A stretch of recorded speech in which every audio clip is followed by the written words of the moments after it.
All right, here we go. If anybody is wondering, I adopted another dog, and so hence I might not have it all together, but we're going to try tonight.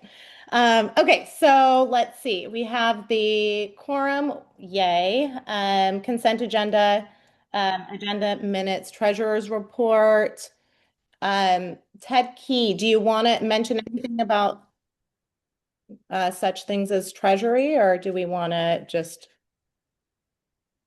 Yeah, approve I this? mean, I think we can, basically sum up what we had discussed, you and Brian and I. And first of all, I want to I want to thank Brian for doing such a fantastic job over all these years, keeping us online and in order with all this technology. Um, Now we are at a point where we are looking over the various different ways that we can respond to those needs and maximize our dollars out and make sure that we control those things. And Christina, I know you're working with a couple of the vendors to get some information together. And last time I mentioned that I had spoken to the bank, and we don't have to worry about bank fees anymore for our bank account, which is a huge plus. The other issue is that just very briefly, we had $578 in the account, and I just paid Christina $170. I'm rounding up $170 for Zoom for the next year. So we're good to go. And I'll put that all together in a report for you, Karen, so that you can add those to the minutes. Okay, when did you meet with Brian and Christina? Was that last Friday, Christina? Yeah, I it mean, looks I can go back to my email notes. Doesn't matter. That doesn't matter. yeah, I just, last week. Yeah, okay. it was only, it wasn't really long ago. We had discussed it in the last meeting that we were going to get together Right, and right. I remember. so we finally managed to get everybody together and get it done. I will write something up for, your formal notes and get it to you, PDQ, Karen, and Okay. Christina, I know that you have been exceptionally busy with your new buddy. So I'm expecting that you will come along with the rest of the discovery in due time. Thank you. Yes, yeah. Karen, I think we met on Thursday, the 11th. Yeah, that makes sense. Thursday. Okay. Thank Yeah. you. Thanks, Brian. Yeah, so what we're going to try to negotiate some nonprofit rates for our Wix website. Yeah. So Yeah. we will see how that goes over the next Yeah. couple of Well, weeks. we're moving forward very well. And again, thank you, Brian, for doing all the work that you did to keep us in line. You were a great chair, and you're still an amazing individual contributor to the NCAC. So thank you.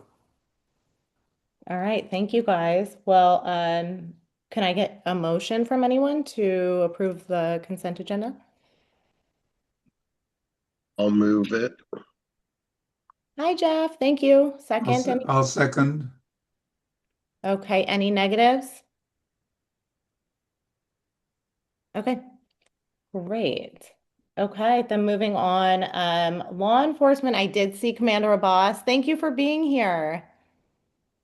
Of course. Good afternoon. Looking at our call statistics for the month of May, we had 215 calls for service, or calls, which is down from 285. And I try to do it every once in a while just to make sure everybody's understanding exactly what it is that I'm providing. So that number that I'm giving, the 215 for last month, that is calls from the North Coast area that are received by the sheriff's office. So that could be a call that is made that is disconnected, an accidental dial, or a call for service that generates a deputy response. So not every one of those results in like a crime report, but again, that's just the number of communications from the North Coast area that make it to the sheriff's office for one reason or the other. Then looking at some of our notable calls, we had 15 preventative patrol activities and 27 enforcement stops. Also wanted to highlight, we just had 5 cadets graduate from the Allen Hancock Law Enforcement Academy last week. and are going to start the field training program uh, for the sheriff's office. The field training program is a 22-week program where they take the academic portion of the law enforcement training from the academy and then apply it to the field under the guidance of a field training officer. So we, of the five, we'll have one deputy that will be starting training on the week of the 4th of July, actually, lucky him. So if you see a new face in the North Coast, that is going to be our deputy trainee. And that's all I have, unless anybody else has anything for me. Thank you. And thank you for explaining that. I know Ted's hands up, but really quickly, and I could be misremembering history, but last year, did you guys did something new for the 4th of July, or was it like more of a educational process like leading up to it? I feel like people were really excited about the results or lack of like illegal fireworks going on. Was that last year compared to the year before? So what had changed? So historically, so I've been with the sheriff's office since 2000 and end of 2007. Uh, the Coast Station has historically done a uh, large deployment into the North Coast, or rather into Cayucas, with additional personnel into the North Coast area because of the influx of populations that we get at the beaches, and with that, the illegal firework usage, so like the aerial fireworks. So we've always had that large deployment on the 4th of July. What was new for last year was, in order to address the usage of the illegal aerial fireworks, the county enacted a county code that dealt specifically with fireworks, or rather, it amended the county code to provide for different enforcement actions related to illegal fireworks. So that was kind of the buzz from last year, and why there was, that buzz about our enforcement last year. So that county code is still in effect, and it's not just for the 4th of July. So per the county code, illegal fireworks are, prohibited, and we can take enforcement action in the form of a administrative law hearing for violating the county code. The Of the notable modifications to the county code, what it allows us to do is it allows us to pursue the uh, property owner of a parcel that discharges illegal fireworks from it. So it's called a social host ordinance. So rather than like with a citation, you have to cite that specific person. Whereas with the way the ordinance is written, it allows us to simply take action against a property owner that is allowing for the county code violation to occur on their property. So with that, we don't necessarily have to make contact. So if you are discharging illegal fireworks, and we are able to determine that there is a nexus to a particular parcel, the sheriff's office code enforcement personnel in our compliance division will mail notice of violation later on, which can carry some substantial fines, but also notably attached to those fines a lien on the property until the fines have been resolved. So again, it's another tool for us to try to deal with the issue of these illegal aerial fireworks, which the North Coast, Cayucas, and then getting into Cambria and San Simeon is a high fire risk area. So our goal is to anybody to maintain safety community. Okay, thank you. Yeah, as you were going through that, it was all coming back. Yeah, that it was that amendment of the code that was helpful, which is I tied into, and I promise this will be my last question, but do people who light off fireworks like care about noticing? Like, is it worthwhile to have like a banner like we always do on the corner of Highway 1 in Burton that's like fireworks are illegal or fireworks can be punishable by this, or is that not typically ever effective for the type of person that Well, wants to light up? so the way that I'll put it is it's illegal to kill somebody, and everybody knows that, but people still do it. So, Yeah. um, sure, information is good. People that are going to do it are going to do it, and maybe that wasn't the best. Speeding is illegal. Everybody knows it. There's signs everywhere. People still do it. Let's go with that analogy. Let's strike the last part. Um, so, you know, the people that have it in their intentions to light off illegal fireworks are going to light off illegal fireworks if you have 10,000 signs or you have one sign or no signs. So again, the having that information out there is good. Having the signage out there is good. But again, with pervasive speeders, what's going to modify their behavior is enforcement action. So, and we're going to have zero tolerance. So if somebody is contacted with an illegal firework, they will have enforcement action taken on them, whether they are local, visiting, it doesn't matter. There will be enforcement action taken if we contact somebody either discharging or in possession of illegal fireworks. Okay, thank you. And sorry, Ted, go ahead. Sorry for. Well, first of all, thank you, Commander. This is very good information, and I'm certainly glad that that ordinance has passed. On the business of signs, as you know, on this body, one of my groups, the Adopt a Highway group, has been dealing with the pretty ugly littering going on behind the rocks on Highway 46 and Lieutenant Genoso and I tried to get the Caltrans to put up warning signs about littering and the costs involved. Whether or not those would have been effective or not, well, it's kind of like the signs we're talking about here. The people who need reminding and are going to follow the law are going to follow the law. The people who are going to look at those signs and do whatever they do are going to continue to do that. But personally, I think it's a good idea to remind people that these laws exist. So I am all for putting up warning signs, Christina. So thank you for bringing that into light. I want to say that on the bulletin boards, I've been reading a fair amount of information from people in Cambria about concerns with speeding. What I have noticed is, and most people have noticed, in fact, is that enforcement has really ratcheted up here, and I want to thank your officers for doing that. And I know and I have informed many of those people, please come to the NCAC meetings because it's our opportunity to speak directly to law enforcement. And I know that you and the people that you work for want to hear from people about their concerns because it gives you the opportunity to request more officers as you are doing. And so that's a very positive outcome.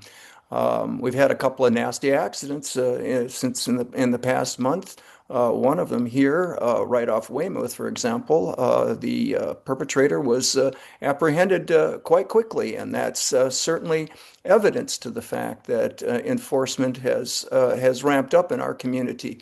And so for that, I want to thank you again, sir.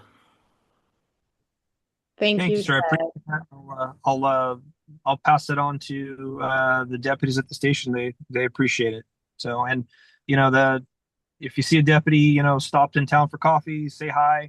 The nature of the business is we're Always not do. going to calls for service when people are having a good day. So, Yep. if they can get some get Yep. shown the support that you guys show me, they'd really appreciate it. It makes their day. So. All the time when I see him driving through my neighborhood, I wave hi. Thank you, Perfect. Ted. And thank you, Commander Abbas. Yeah, I haven't run into anyone who's not noted just what a difference, to your credit and Lieutenant Januso's credit. It's been a great year of community engagement with law enforcement. So thank you. My pleasure. Thank you. Okay, all right. Have a good night. And Thank we you too. will, okay, bye-bye. we'll jump to yes. Okay, Darren, do you want to go ahead? Yeah, thank you. You can hear me okay? Yes. Yeah, the elusive me that behind the black screen, right? I know it's Secretive, or what did you say? Okay. I did put a work order in, but things operate at state speed, so I have to get a new laptop. The camera doesn't work. So, and I was only reminded of that because when I um, opened it up this afternoon to prepare for the meeting, I realized the camera wasn't working, and I hadn't done anything about it since our last meeting. So sorry. And I got an opportunity to meet your new little puppy Wiley. So how's he doing? he's doing great. He's muffled in another room, so Yeah, we yeah, I had a feeling. All wait. right. Well, thanks for having me here tonight. And I'm here to report statistic for April and May combined regarding crash information and some enforcement. Total crashes investigated in the Cambria region. There were 8 in April and May, 7 on the highway, 1 on county roads. That's a reduction from the 11 that occurred in the same period last year. Of those 8 crashes, 6 were property damage, 2 injury related, and there were no fatalities or DUI in this period. Enforcement contacts, almost about the same. 79 enforcement contacts were made. Almost all of those were on the freeway. 53 resulted in citations. 38 were for speeding, and there were 3 DUI arrests compared to the 1 arrest in the same period last year. So crash percentages have gone down. That's always good. And enforcement staying steady or up, also good, at least for what we like to see, because I believe there's probably a correlation between increased enforcement and law enforcement presence and crashes and crime. So it's showing that way. And I'm seeing this in all of the 6 regions or districts that CHP Templeton patrols. This is showing a steady pattern. And if you don't, that's all I have. I'm sorry. I'm open for any questions or comments, though. Okay. Thank you so much. I have one question. Did you say no DUIs in this past? No, there were 3 DUIs Oh, that occurred. 2 were on the highway, 1 within the county road area. I don't know which specific road it was on. So when I say the highway, that's probably State Route 1. If it okay. based on these beats that I have listed on my sheet here. Okay. And then and Katie, I see your hand up, so I'll jump to you next. Is there anything you want to add or can add about the accident that everybody, has kind of talked about on 46 recently? Yeah, for sure. And happy to. Of course, I didn't mention it here because it's a June statistic for us, but Sorry. um, that was a Sunday, the 7th, I believe, Highway 46 westbound. 2 individuals in a black Mustang were driving. The 21-year-old driver was impaired. There was alcohol involved, drifted across into the oncoming lane of a full-size pickup towing a fifth wheel travel trailer. That couple is from Missouri and visiting our area. Hit them head on and killed the passenger of that car, unfortunately. The driver did sustain major injuries and was transported to a hospital out of county. And we are pressing charges for that. So we filed a case with the DA. It's very unfortunate. There was dash cam video that showed the vehicle drift over. So there wasn't any bad passing or any other influence. Most likely it was the alcohol impairment that caused the crash. Wow. And they were Cambria residents, though. They're local to the region. You probably know them or heard of them, but yeah, it's unfortunate. And I just want to share this too. I just want to add on to that actually, because I'm going to do another social media post for us. We had the Mothers Against Drunk Driving Award ceremony hosted here. It's a Tri-Counties event, so Santa Barbara, Ventura County, and San Luis Obispo, Tri-Counties MAD chapter. And this county hosted it last night. It was a beautiful function and venue at the Cal Poly PAC. 5 of our officers were recognized for their DUI performance based on 2025, which is it's just so sad that we're recognizing that they're having so many arrests.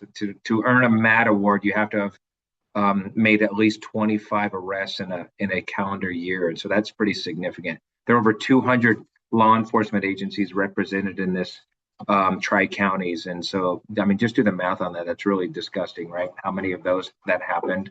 So it's certainly prevalent.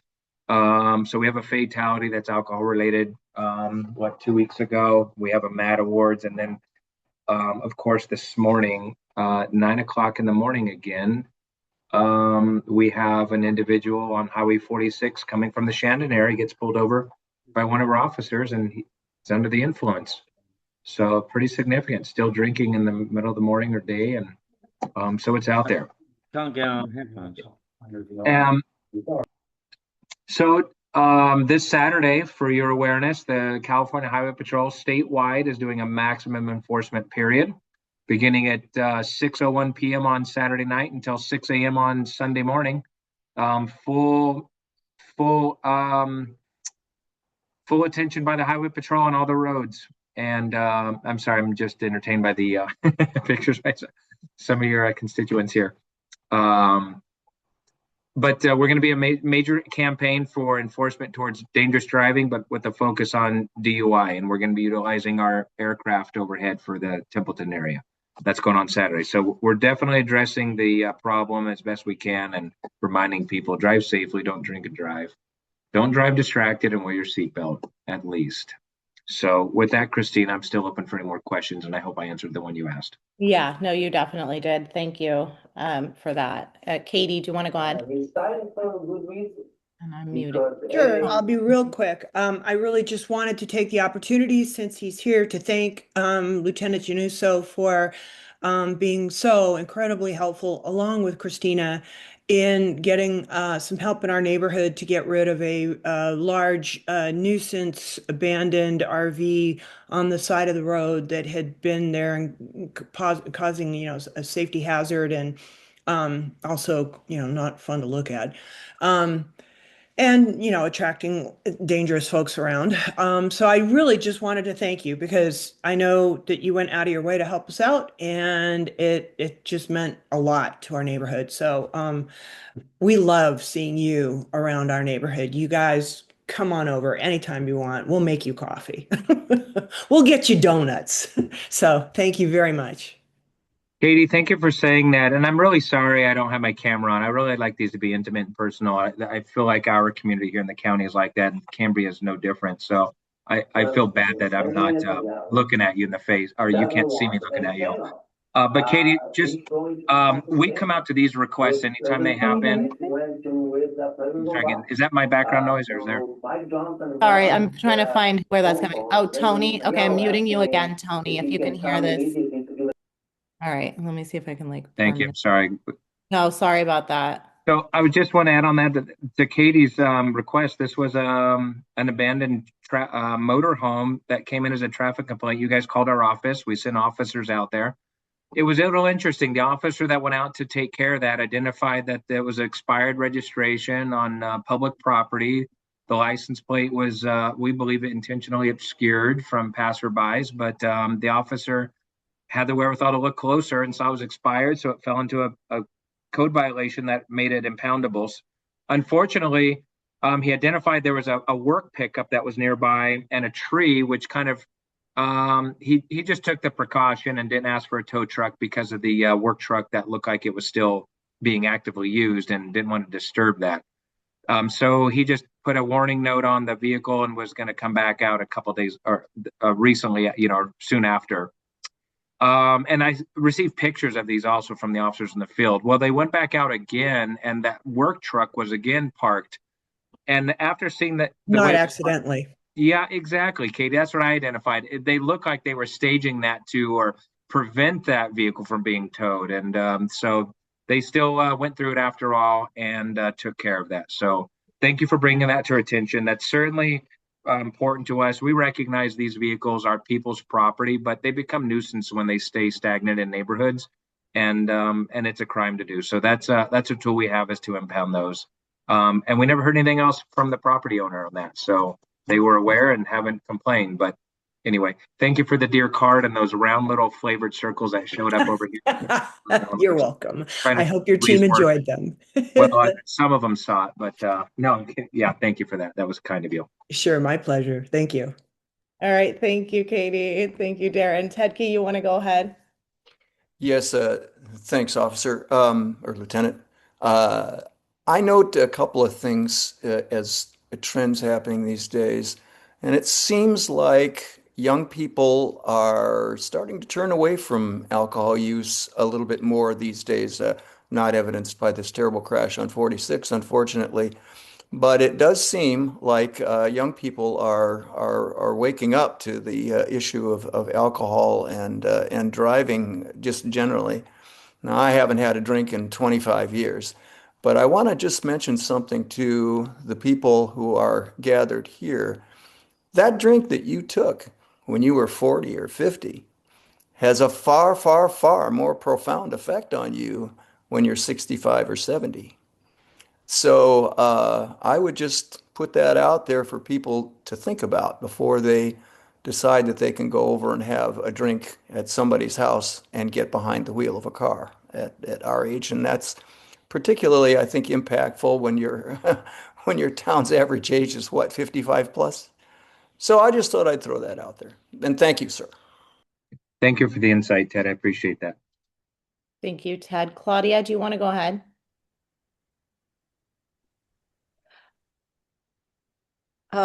I just wanted to ask, it might be appropriate that we've been in the process of trying to clean up the backside of the West End businesses, and I will talk about that later when you have time on your agenda. But I just thought I'd ask what if you could give us an update on what's happening with the code enforcement in that area. That's the property owned by Alex de Alba, the Harmony, the old Harmony Cafe, the barn, and then the property that was owned by Louis Gutierrez. Really quickly, Claudia, I think you might be directing this at Bruce and Jim, supervisor's office, and we will be on them right in a few minutes. And Okay. Fire and chief. Sheriff Abbas was the one who was Oh, he actually. was? Yeah. Oh, shoot. But Okay. we can update. We can update. Okay. Do you mind waiting a few minutes, Claudia? No. Okay. Thank you. All right, and I don't see any other hands up. But yes, Darren, just thank you so much for being here and for everything you guys are doing. It's making such a difference. And thanks for keeping us in the loop. And obviously, we're here if there's anything we can do for you guys. Thank you, Christina. You have my information, so pass along anything that comes up after I leave tonight, too. I'll be happy to address it. All Good right. night. Good night. Bye-bye. Okay. Dear Fire Chief Michael Berkey, you want to go ahead? Absolutely. Thank you for having me. So, just as a preface here, our data gathering system is still down, so we had to kind of piecemeal this report together. So I apologize. As soon as the report writing system is back up, we're able to provide that information on our CCSD website and get you guys all the accurate information. This is as best we can do, so bear with me. But so for the month of May, we had a total of 111 incidents. We had 10 false alarms, 17 public service assists, 2 hazardous conditions, 81 medical emergencies, and 1 fire. For comparison information, we had in 2025 for the month of May, we had a total of 84 calls. We year to date for 2026 is 472, and the year to date for 2025 was 438. For the month of May, we served 76 residents of Cambria and 22 non-residents. Also, for the month of May, we had our training mainly focused on wildlife. Responsible for the death of, as it does around this time, we typically Sorry, Tony, I keep muting you, but can you try to not unmute? Thank you. Excellent. So we typically around this time try to focus on mostly wildland firefighting operations, including progressive hose lays. As you know, we have our Type 5 new fire engine there that we are actively using in our training operations along with our water tender. For the month of May, we had our public interaction. We had so many of you were up at the May 9th open house. I appreciate all of you for being there. I feel like it was a pretty successful event. We're looking forward to more of those coming up in the near future. as we continue this this emergency preparedness campaign that we're not stopping with. We're going to continue to do. I know we've kind of slowed down on the neighborhood liaisons, but we're looking at kind of revamping that and getting that momentum continuing. Public service, we did 6 business inspections, 4 smoke detector, carbon monoxide detector changes, and 3 defensible space residential inspections. That concludes my report for the month of May. I'm open to any questions. Okay. Oh, Claudia, do you want to go ahead? I just want to ask the chief if he got notice about our pollinator event, and we're going to be blocking off Burton Drive. Okay, thank you. I did. So Okay. I've been working with Bob Putney on that, and so we're the fire captain and myself that's on duty that day. We'll be coordinating with Bob and CERT to make sure that if there's any incidents down there that we coordinate them correctly. Okay. Thank And then I just talked with Avila Traffic Safety yesterday, and we were thinking that it might make an I heard that there was a little bit of difficulty making some turns. So I'm suggesting that we block parking or ask people not to park on Bridge Street. Because if there's people parked angle park and parallel parked on the street, it makes it pretty narrow for your equipment to get through there. So would that be a benefit to you? Because we're in the process. Okay. Then I'm Yeah. going to go ahead and change the map, and so that will be, it will put up signs, no parking signs there like the night before. Or the Thank day you so before. much. Yeah, that would be definitely beneficial. Most of the time, we're not really worried about medical aids in that area. We can access those pretty easily. The events that we're really kind of concerned would be larger events like a fire or something to any one of those structures along that area. That would be the difficult area. But again, our crews are aware that that's going to be blocked off. So there's other access areas that we've been looking into. So thank you very much. Okay, you're welcome. And I did try to nicely ask the owner of the property where the chain link fences are next to the brambles, and if they would just unlock the locks so that if you needed to, you could get through alongside of the brambles. He's not willing to do that. But I have a friend who's a former fire chief, and he says, you guys carry really good big bolt cutters. So if there's a need, you won't have a problem getting through there. If it's the brambles burning or something, then you'll be able to get to it. So. Yeah, no, we definitely have means of accessing areas if we need to, but for the most part, I feel like we're pretty, the planning process has been relatively sufficient. So I think we're going to be in good shape. Okay, and then so then my question is that would it be better if we only blocked one side of Bridge Street? Because that would free up if we only blocked the side there with angled parking, allowed the parallel parking on one side, or vice versa, Yeah. or should we block the whole thing? No, I mean the less it's blocked, the better. But So we obviously, don't have to block off those parking spaces for people. We can allow them to park there, and you can still get through there. no. I mean, if again, it comes to those corners there that we're talking about. So that's the area that Yeah, we're really concerned about. yeah. As far as making access down the middle of Bridge Street or Burton there, again, that's where if they're parking in those designated parking spots, that's fine. Okay, so maybe just the end where at the end of Bridge Street, then we'd have no parking there, and then And let's why don't you reach out to me maybe tomorrow and we can discuss this in a little bit more detail. So okay, delay this okay. any longer. Okay. But yeah, Okay. Thank you. yep, Okay. Thank you. I'll do yep, that. Can I call you, or how do we do that? absolutely. Yep. Okay. Okay. Thank you so much. You're very Sorry to welcome. take up time, but it's kind of important. So, Not at all. And Thank then you. Claudia, I forwarded you an email, so maybe you and Berkey can touch on that too, from a community member just asking about emergency evacuation and whatever during that event. Okay, okay. cool. And Okay. then, Thank you. yeah, thank you. And thank you for doing it. Well, we'll hear from you in a second. But Berkey, can you give another thing I've been receiving comments and correspondence about is the property, I believe it belongs to the lodge that backs up to Burton, just in terms of like fire hazard fuel reduction. Do you have any information on that? People are wondering. Yeah, thank you for bringing that up. So I've been working with the owner of the lodge for about the last year in trying to mitigate this problem. It's been quite an issue, to say the least, as far as trying to navigate a lot of the different entities that are involved, including the Coastal Commission, which I've had very successful communication with them, and they've been very willing to work with us. A lot of the entities, besides the owner of the lodge, has been very willing to work with us and move forward with the mitigation. For some reason, there's a lot of what I consider to be delay tactics that are occurring, and so I've got to do a little bit more work to clarify some of the requirements and clarify what the necessary actions are to mitigate all the hazards that are in that area. So we are working on it. It's again, it's a long road, and there's been a lot of resistance.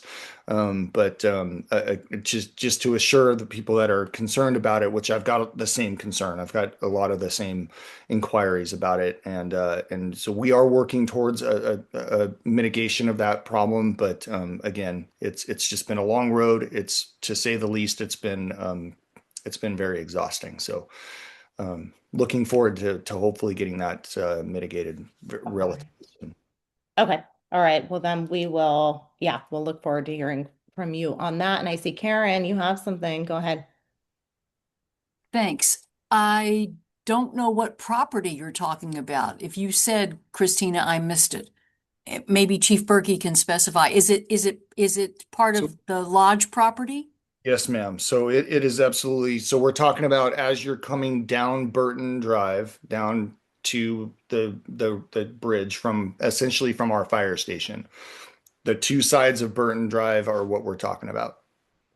The one to the west is primarily what the concern is. The one that goes down into the ravine that kind of comes up the other side towards the nursery. That's another side, but that, again, that's a whole nother that's a whole nother fiasco, for lack of a better word.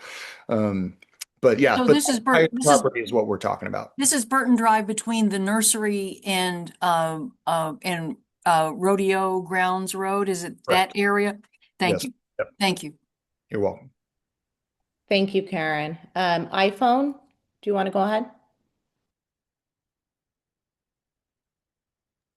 You're muted.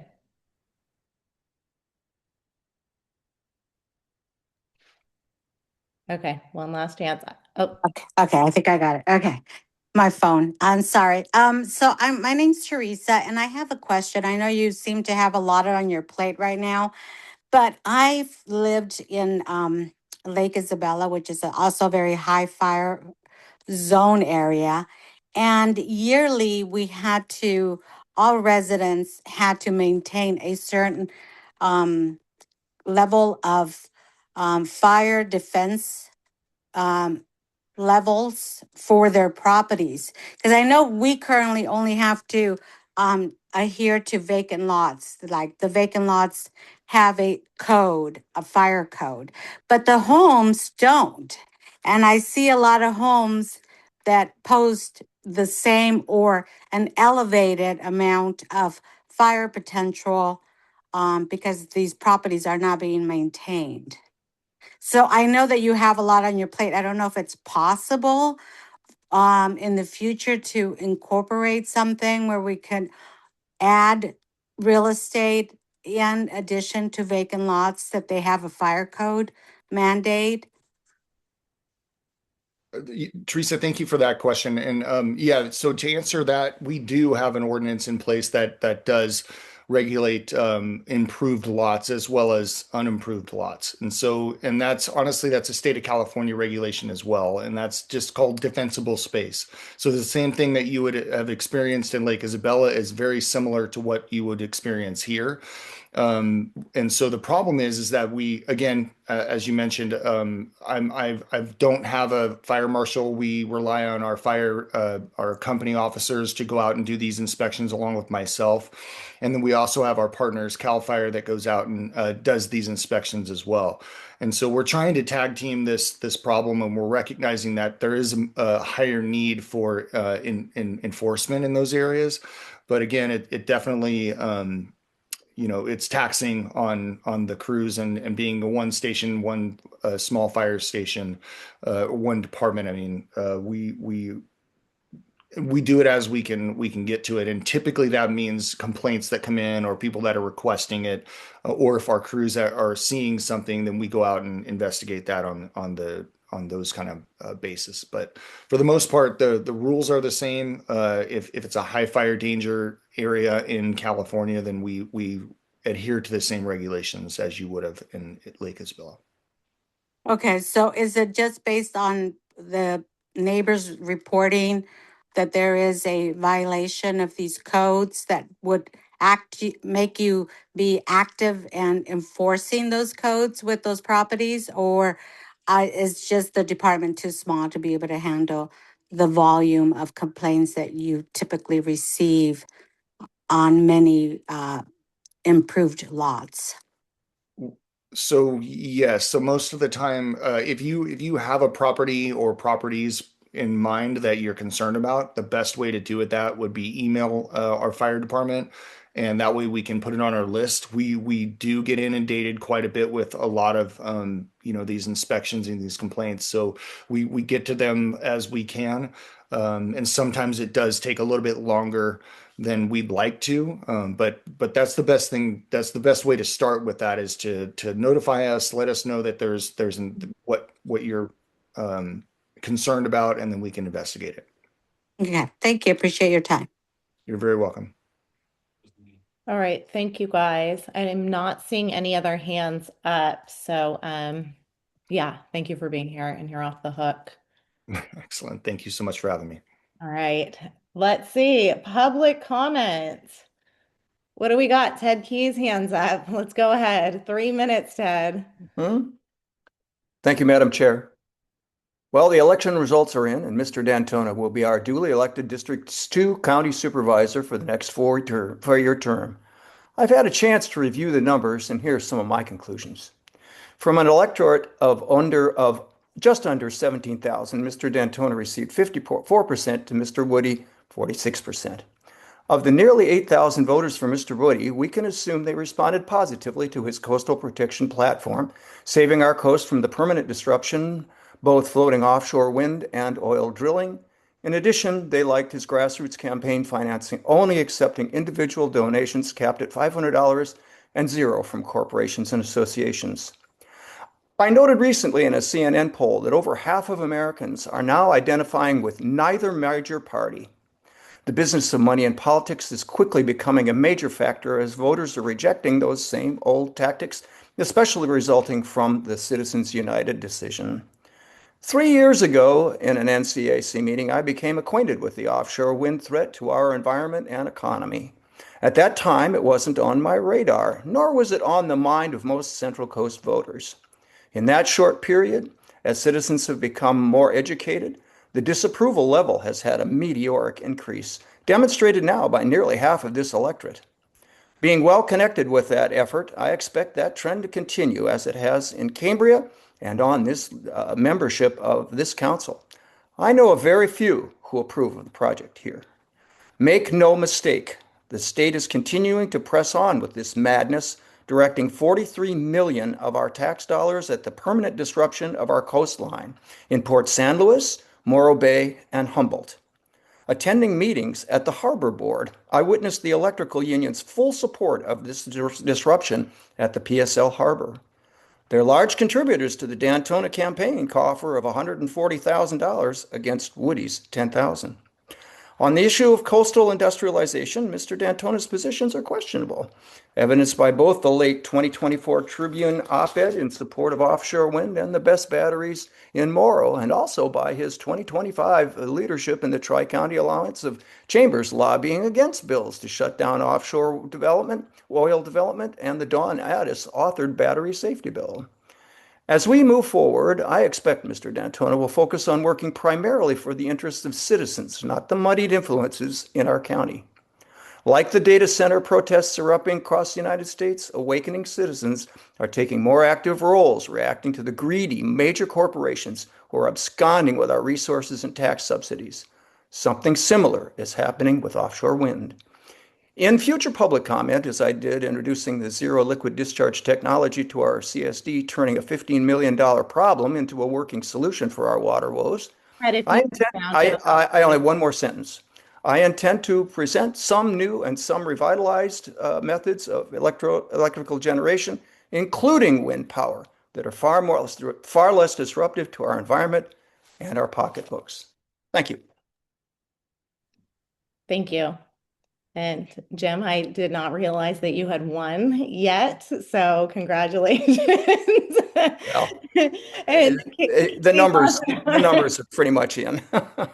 Katie, do you want to go ahead? Oh, and I see Mark just jumped on. And Mark, I know you only have a second, so go after Katie and just say hi to everyone. All right, Katie, go ahead. Hi, I won't take long because I'm sure Jim will go ahead and speak to it when he has his opportunity during the meeting. But first off, offering my hopefully congratulations to winning the election. And I also want to express my thanks to you and your coordinated efforts with Christina and law enforcement and your team in code enforcement to get some action happening with the nuisance properties on Ramsey and Newton in the Wilton Circle neighborhood. I really, really appreciate the effort, the attention. It's about time. We as a neighborhood are so happy to see some action actually happening. It's wonderful. We would like to see that effort continue until we have it fully resolved and not take our foot off the pedal, even though we've made some good progress. So I really did just want to say thank you, and I look forward to your update a little bit later in the meeting. Thank you, Katie. And not to put anybody on the spot, you guys, but we have Mark here who I've connected with recently who's just kind of checking out the NCAC and interested in getting more involved in the community. So I wanted everybody to just get to meet him. So Mark, just say hi to everybody. We're in public comments. So your timing was perfect. Oh, and you're muted.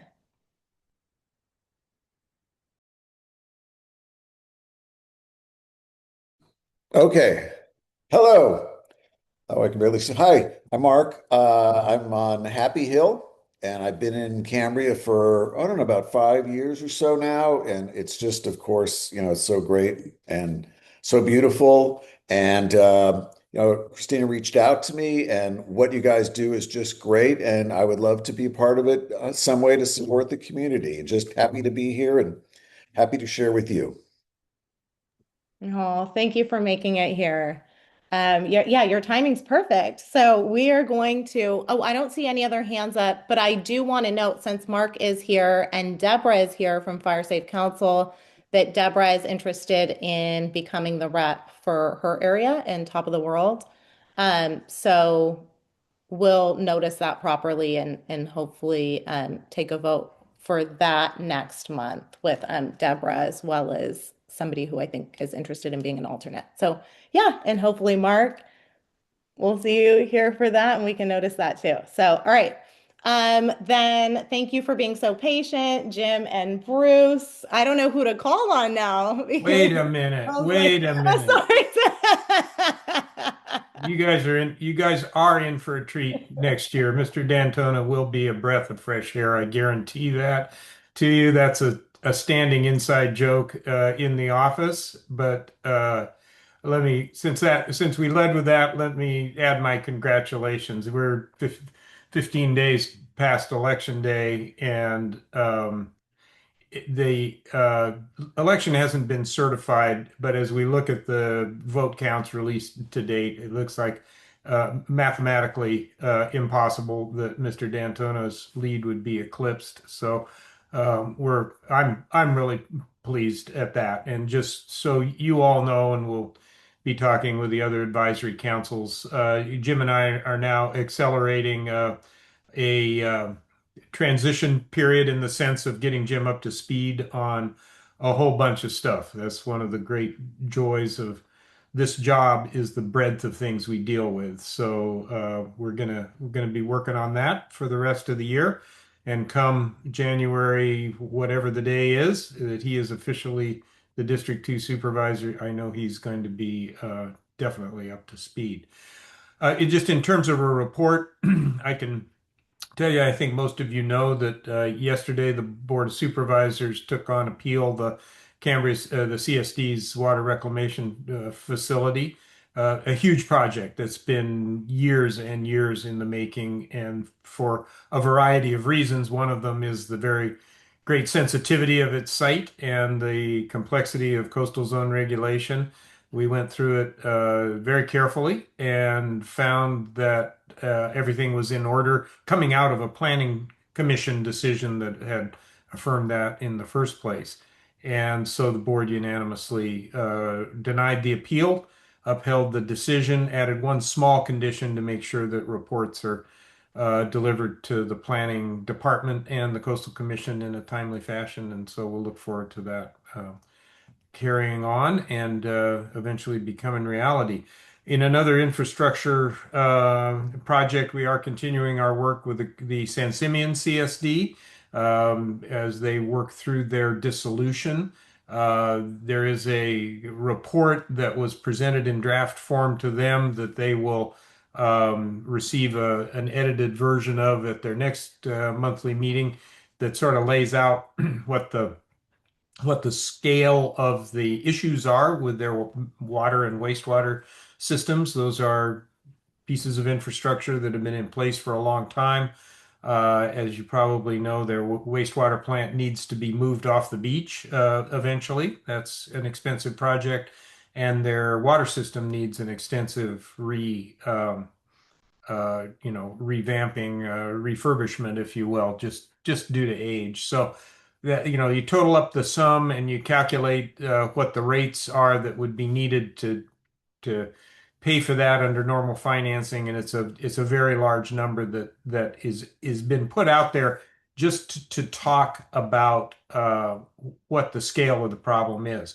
This now starts a more detailed discussion of the feasibility, how their needs get met, over what time span they get met. It's probably 18 months to 2 years before actual dissolution gets taken up by the local agency formation commission. But there's a lot of possibilities here, and a complicated system, spectrum of agencies we have to deal with, from the state park system to the coastal commission to the regional and state water boards to other regulatory agencies that are protective of environmental resources. So the work will go on, but know that it is going on. And then in a more, that's really the bulk of the North Coast kinds of things. But on Tuesday, the board took the final action on the county budget, depending on exactly what funds you include in your count. It's somewhere between $1 billion and $1.2 billion worth of a spending plan that goes into effect on July 1st. The county is in good financial shape, but we face some really serious unknowns, most particular the impacts looming to our social safety net, uh, attributable to the HR1, which is also known as the Big Beautiful Bill by some.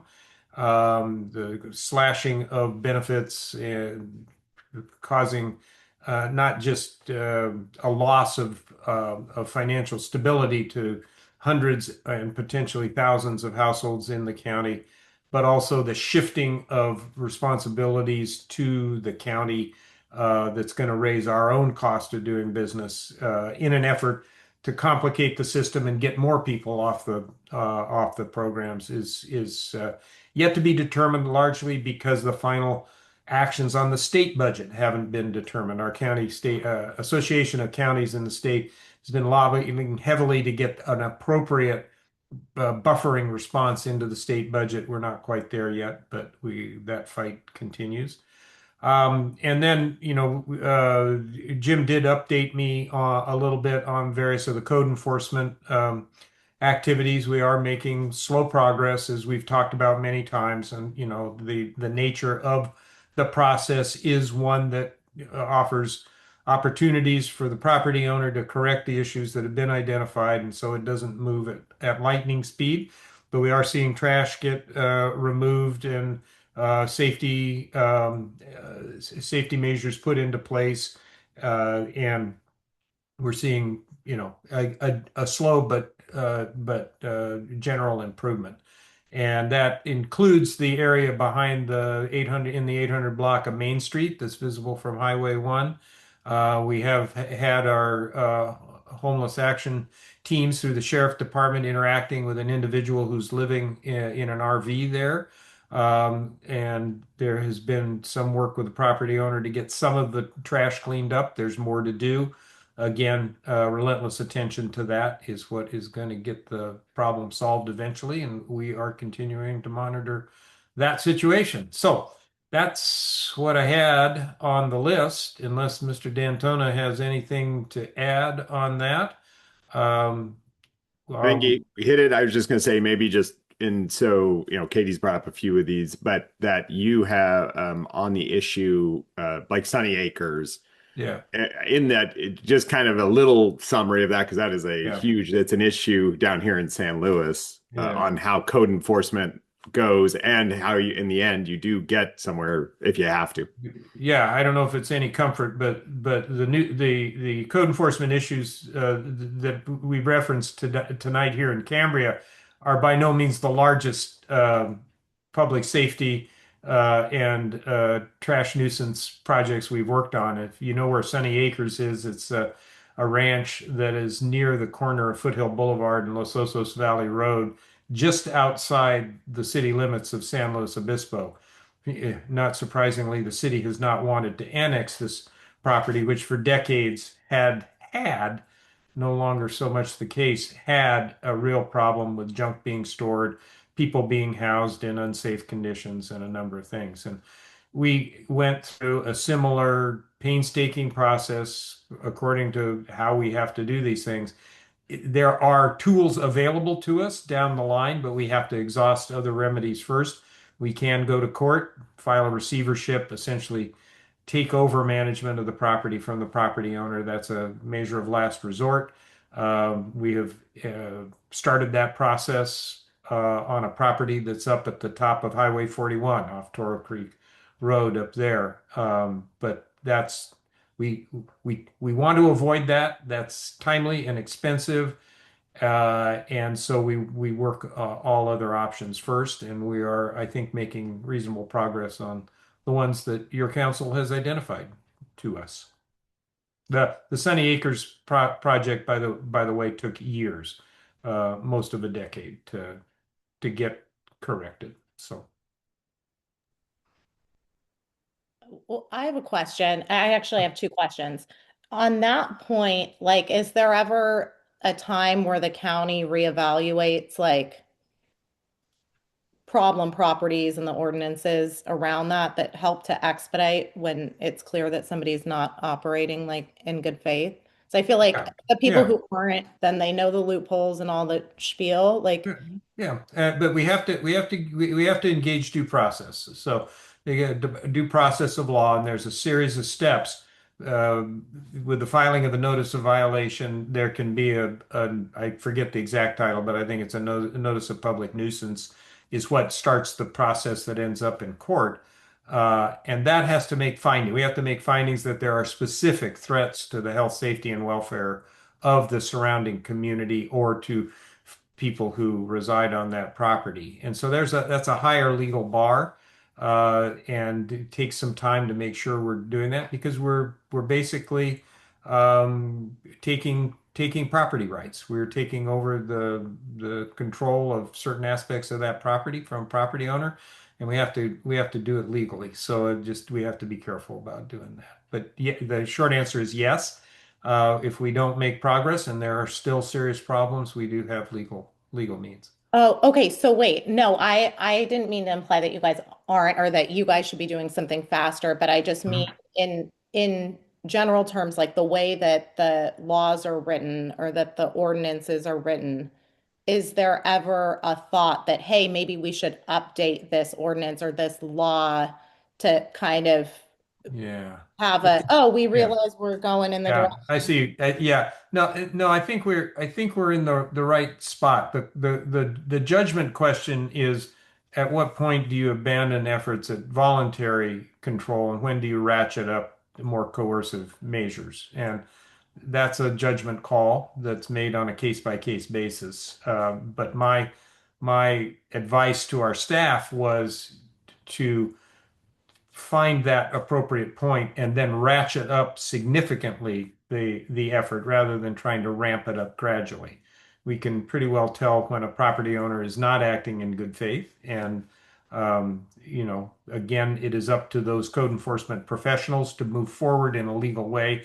It's really a matter of constitutional law rather than specific statute. So it's always a judgment call. Interesting. Okay. And then my only other question, because, okay, you guys approved your budget, but the state hasn't approved their budget. Correct. I feel like what I've learned over the past year is that like your budget, get money from the state. So how does that work? Yeah, we have very good observation. We get a good bit of our funding, especially for social safety net programs from the state. So the way it works is we have taken all necessary legal steps to have a budget in place for the start of July.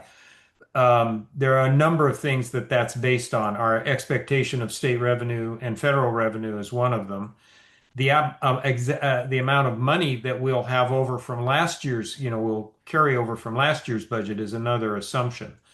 So when July 1st hits, we will go through and close the books on the previous fiscal year. So right now we're in fiscal year 25-26. On July 1st, we'll start fiscal year 26-27, and we'll close the books on the current year at that time. So we'll know exactly how much money we have.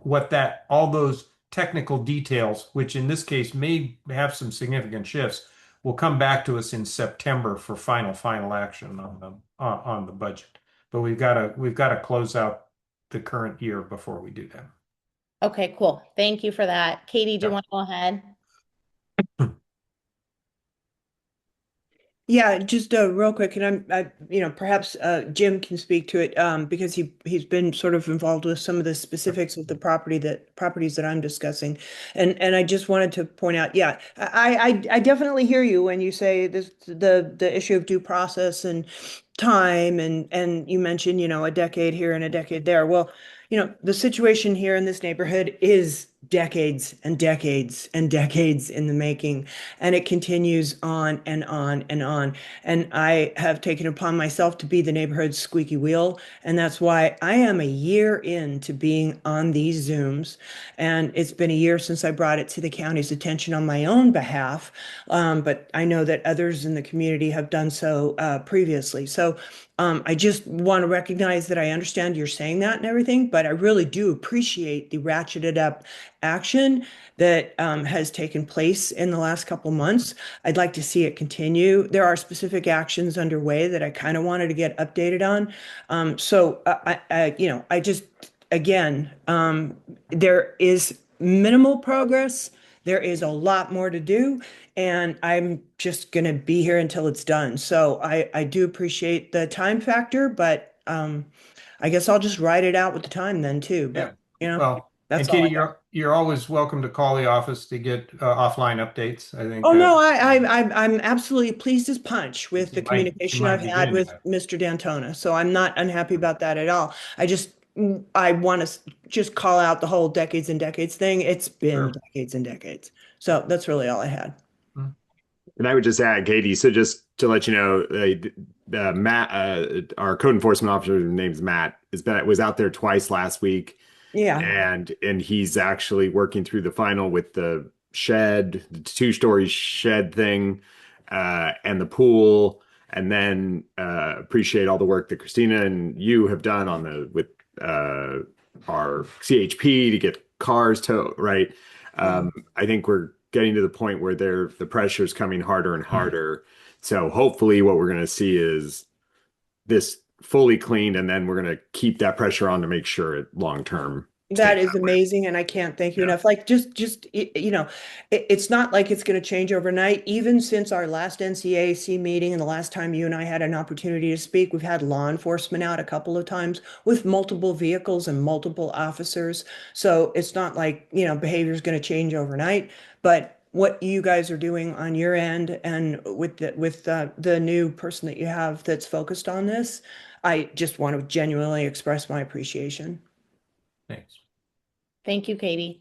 And then I think I don't see any other hands, but last thing for you guys, because in the hearing yesterday, I know I was doing too much. So I was trying to process what was happening with the vote on the half-cent sales tax for the funding that eventually, if it passes, then gets reimbursed.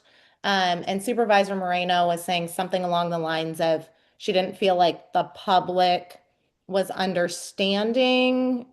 Well, Or in can you go into developing, that? so let me start with the spoiler alert. It will be on the ballot in November. So the Board of Supervisors acted in a ministerial fashion uh, and voted 3-2. That measure will appear. Question of raising sales tax a half cent.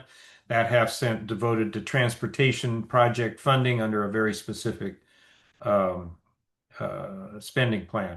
What Supervisor Moreno, I hesitate a bit to do it, but as a bit of reporting, what she observed was that as that measure was being developed by SLOCOG, the Transportation Council of Governments, the polling was done, and that polling came in not quite at the 2/3 that's necessary to pass this measure. And so she was using that as her justification for indicating that it shouldn't be put on the ballot because it didn't have in her mind, it didn't have a reasonable chance of passing. Um, rest of the rest of the board didn't buy that argument. Uh, it's going to cost somewhere up to a little over $500,000, but probably cost somewhere under $400,000 once the final numbers are known to put this to the voters. And this is a matter of basic democracy. The voters get to choose on this. So we didn't buy her argument, and we got 3 votes to move it forward. Okay, and then my understanding based off of previous conversations about this is like an advisory council wouldn't really take a stance on something that's going to go on the ballot. So, I would advise, yeah. So the rule is that now that it's headed to the ballot, government agencies cannot use government funding to advocate for that.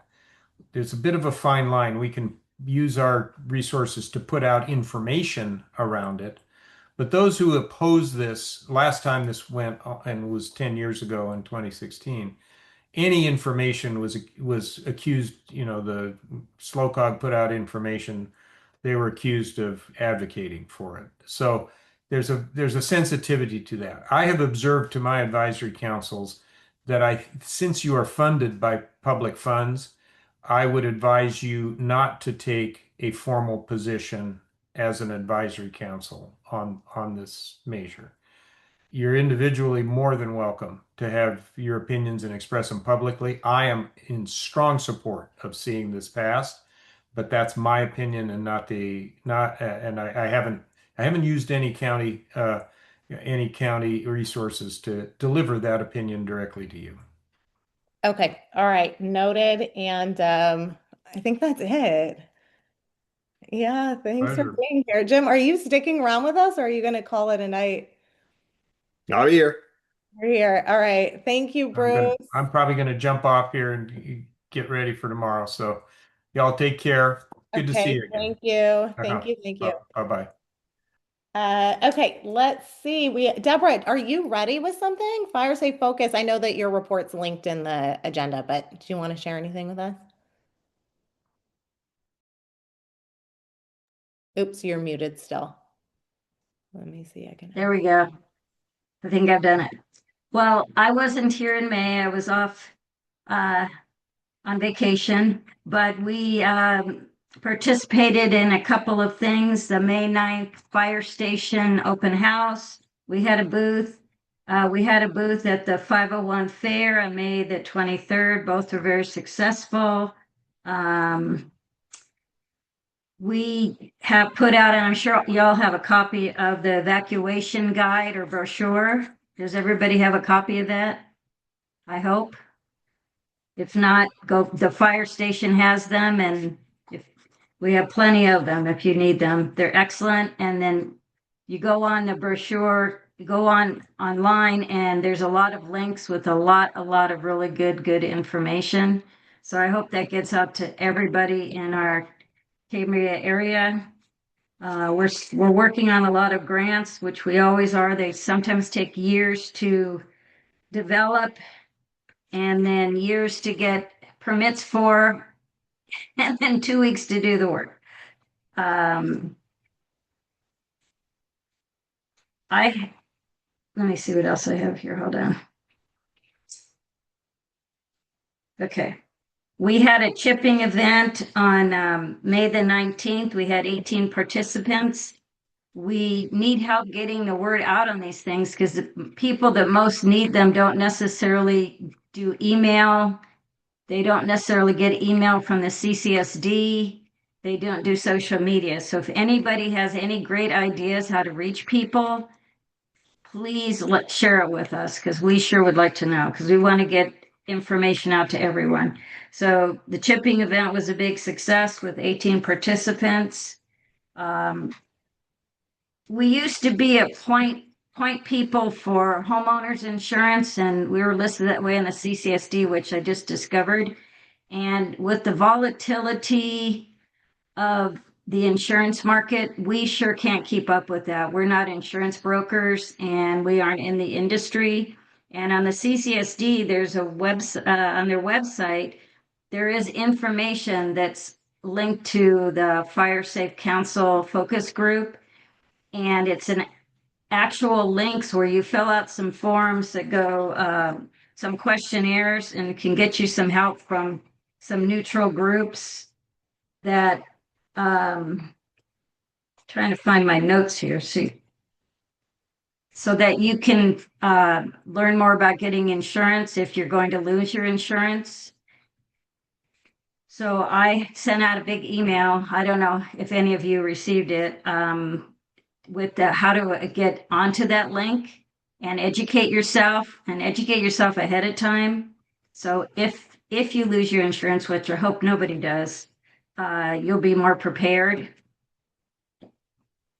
And as I say, the biggest challenge is communicating with people, both about insurance and about preparation for preparing their home for to be more fire safe.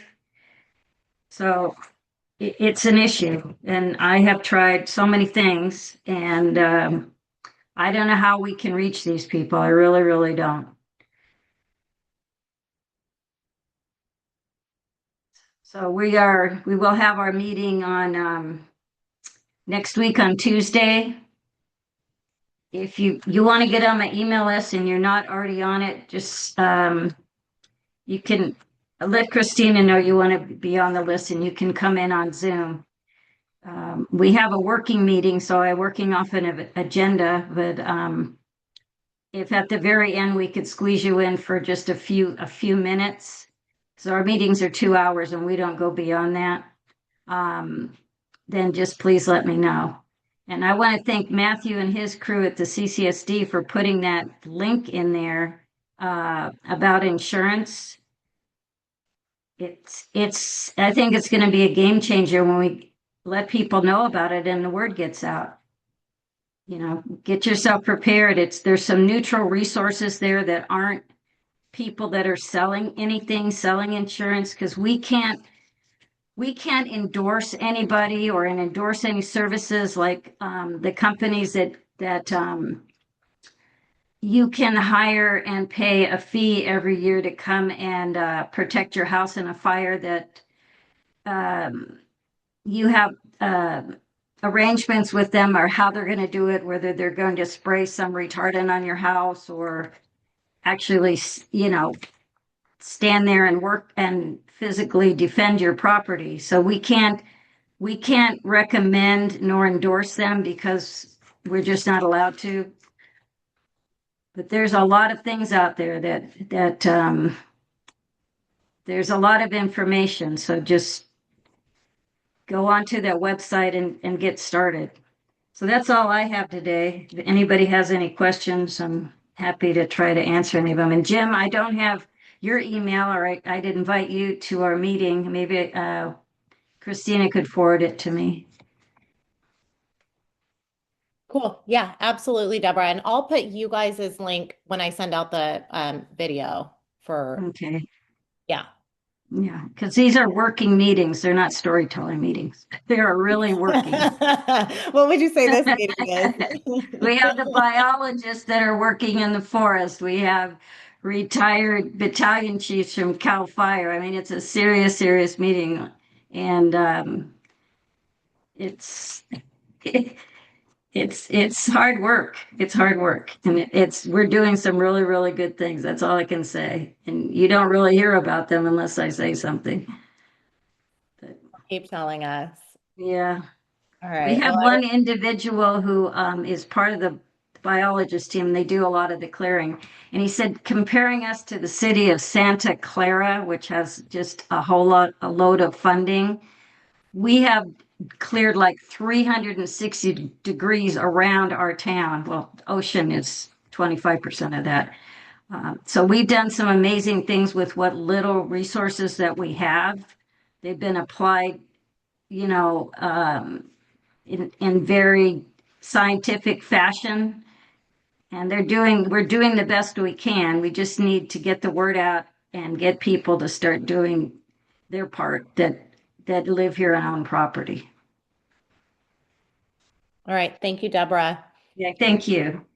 And then I know we're rounding like 7:17. If Claudia's still on, Claudia, do you want to give us a little update on what you have going on, murals and bees and butterfly events?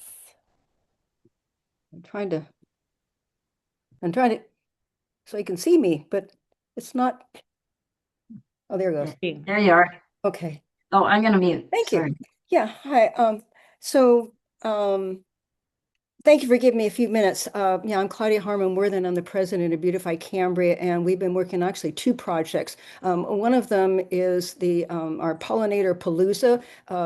This is our 10th year of doing a bee fair, but the first time to have a street fair. And you heard me talk to the chief a little bit about closing off the street, and so I'll be talking to him in the morning about clarifying that, and then I'll send that map out to more people so that they'll see that. I have posted it, but I'll repost that on social media and I'll send it to Christina. So it's a big deal to block off a street. It's not a big deal to block off the street. It's a big deal to pay for it. It's very expensive to do it. There's lots of paperwork that has to be done. So, but we really feel it's going to be a great event for our community, and I believe that. I think everybody's going to benefit from it. We have vendors from everything from I don't know, the Chamber of Commerce, the library, and Rotary has a new environmental committee, and we've got individuals. So just want to tell you a little bit about it. We've got people dancing down the street. I encourage everybody to come to it because it's going to be just a lot of fun. But give us a little leeway because it's our first one, and we're still kind of getting the kinks out of it. But I think despite all of our, the changes for us, and putting on something this big, I think it's going to be a really, really fabulous event. So that's just a little bit about it. So what you can do is you can go onto our website, right on the homepage, beautifycambria.org. The poster's there. If you want to donate to our causes, you go to our homepage, click on donate, and you'll drop down and you'll see where you can donate to the next thing I'll talk about quickly. That's the West End project. You'll see a special donate button, I guess, to for that. And anyways, you'll see that. And we just got that really pretty much done today to make it work. There's all different ways you can donate through Stripe and through PayPal, and you can send us a check. The Pollinator event is free. It's being advertised on My 805 Ticks, My 805 Ticks. Some of you have probably heard of that. It's gotten to be quite popular. They've got a very, very large mailing list. They are actually owned by New Times and the Santa Maria Sun, and so they will advertise on those places. We've made an agreement with them where they will advertise our event and they will help us sell donations. So the donations will be 0, 10, 20, $30 or more, and it's all voluntary. So you can go to the pollinator event for free, or you can pay some money, and that money all goes to the next project, and that is the West End Mural Project. Thanks to Jim, Mr. D'Antona, and congratulations on your win. We've had some really good things going on with Beautify Cambria, and Jim, he's been very, very helpful. He's smiling, because he knows it. We've been working on trying to clean up the backside of the West End businesses for a long time. So the profits from the pollinator event, which it doesn't normally go to things like this, but it is going to, all the profits, if we make any profits, will all go towards this mural project. And first, we do have to get it cleaned up. And yeah, there's a kind of a guy who has mental issues, and he came after me and literally was yelling and screaming at me. And I was just there taking a picture because he cleaned up some of the stuff. And so I think somebody needs to kind of deal with him, because he's really kind of a danger to anybody that goes back. And there's a lot of people that go back there, walk their dogs back there, just check it out. I mean, it's a wide open space. So if we can do something about him and just get him some help. And then also the man who's living back there in the RV, get him some help in moving that to a better location for him. So, but they moved some things and they piled up more. And now when you drive down, you've got a bigger mess to look at. So, we have given up trying to talk to the property owners. They've just not been cooperating with us, but they really are cooperating when you get the code enforcement in there, and maybe the legal things. And yes, and I see that Kate is nodding her head. Yeah, that's how you have to do it. So I hope our project doesn't take 10 years. That mess has been back there. I lived here for 40 years. It's been back there for 40 years, and it's time for it to get cleaned up. And there's a lot of really positive energy going into this. We're getting lots of donations to help pay for it. So it's a community project the community wants, and this is a project that will, I'm talking about the mural project, that will really make a difference for our town. There are many people that drive down the highway, they look at the mess and they just keep driving because they're going, I don't want to go to that town. It looks like a dumpy little town. If they don't care about how their town looks, why would I want to go there? And it happens all the time. And the businesses complain all the time they don't have enough business. Maybe that's part of it, is that it just isn't a very inviting looking town. So, and the trees are dying, so that makes it look kind of bad too. So, we can't take care of all the trees. We can't do everything, but we would like to take care of this. And we have a lot of interest. We have professional muralists. We've got 3 or 4 of them who are interested. They've got the Grizzly Youth Academy, who's going to come in the fall when they go back to school. They're going to help paint it. It's a lot of interest in this project, and I'm so excited. I'm not really in charge of it. I'm too busy with the pollinator palooza, and we have an event coming up, whatever, a couple more events after that. So, but I'm a liaison for that, and I'm just here to tell you a little bit, what we're trying to do. We're going to be taking a picture of the buildings of, don't tell anybody, we're going to stand on, we're going to park our car across the street, and because we don't have what do you call it, drone, and we're going to take some quick pictures and then get back in our car. And but if we take the picture straight on, we're going to give them to Scott Cam. He was the lead muralist for the post office mural. And he said that if we do that, he can take that and he can Photoshop in pictures of trees and things, and the ideas of what we want to do to the building. So once we get that, then we'll really be able to show you a lot more about what it's going to look like. But it is really going to be very interesting because the buildings are different shapes and sizes, So we're going to have parts and pieces of trees and vegetation and maybe a sun and a moon and things. I'm not sure exactly yet, but it's going to be, I don't know. It's just going to be amazing. I'm an interior designer, so I see these things in my mind. But you're going to drive down the road and you're going to, oh my gosh, look what Beautify Cambria, or look, Cambria looks like. And I just think it's going to be really interesting, but not so eye-catching that it's going to cause a car crash, and people aren't going to be stopping their car in the middle of the road. I hope not. I don't think so. I think they're just go, oh, wow, look at that. I got to go check it out some more. So that's why we need the alley cleaned up so they can go back there and go, wow, look at this. Look what this town did. This little tiny town did this fabulous project. And it really is going to make a big difference to not only the town, but to the thousands of people that drive up and down Highway 1. So I just wanted to let you know what's going on with it. And I'd love to answer any questions you might have. And I see one. So. Yeah, Cecilia, hi. Do you want to go ahead? Just a comment, Claudia, and thank you for everything you do. I am with the healthcare district, and I just wanted to give you a telephone number to call. In my experience in this county, the only way people who are experiencing a mental health crisis do get help is if someone calls our mobile crisis unit, and the number is 1-800-783-0607. But if you really do feel that if a person needs help, I encourage you to call that number because that typically is the only way people get help in our county. Ah, okay. I don't know. You aren't Cece, are you? You're a No, I'm the president of the healthcare district, the president. ambulance service. Okay, president of ambulance. Okay. I thank you for introducing yourself. I didn't know who you are. Sure. What is your contact information?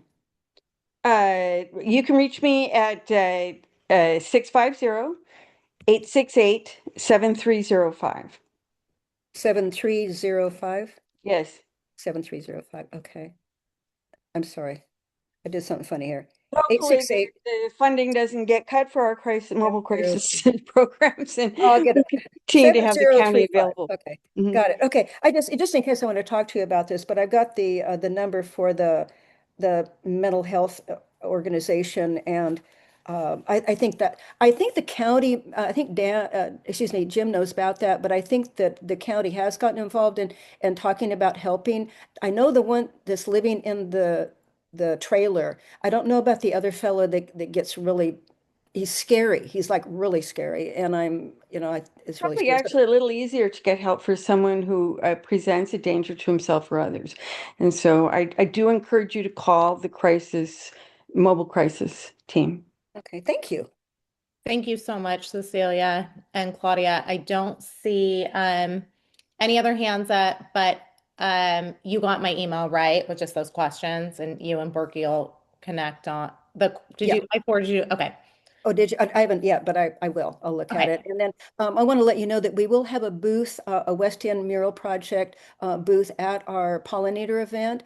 So we'll have a flyer there and some other information. So please come by the event and you can get more information. You can talk to Jean, who'll be there, and maybe Debbie, they're the two team leaders on this project. So Okay, cool. And thank then maybe once you guys have your roadway plan locked in and measures to make sure public safety is all covered, will you shoot me an email and I can kind of blast that to put people at ease, just because I yeah. think people are kind of like, what do you mean this road is closed? Yeah, the road is detoured. It's not really closed. So I mean, the only problem is that because this is important, I should tell you that because Bridge Street is a one-way street, you'll only be able to go from Main Street down Bridge Street, the one way it is, and you'll be able to cut through on Hesperian Way, which it actually is a road, but it looks like an alley, and it goes along behind the East End businesses and comes out through the hotel at the end. And we've cleared it with everyone, and everybody knows about it, and it's been cleared as part of the encroachment permit and all that. So the only problem is that you can't go the other way. You can go down and you can park, but you're going to have to turn around and you have to go back out the way you came. I've tried really hard to get the man who owns, we all know, the man who owns that property, and he will not open up the gates so people can drive through there. And I mentioned to the chief, I said, maybe you can just use the bolt cutters if you have to. And they won't. He says they won't. But it would make it a lot easier for people to get through if we could do that. But it's not happening. So I just want to let you know that it's not totally cut off, but it is cut off from one side.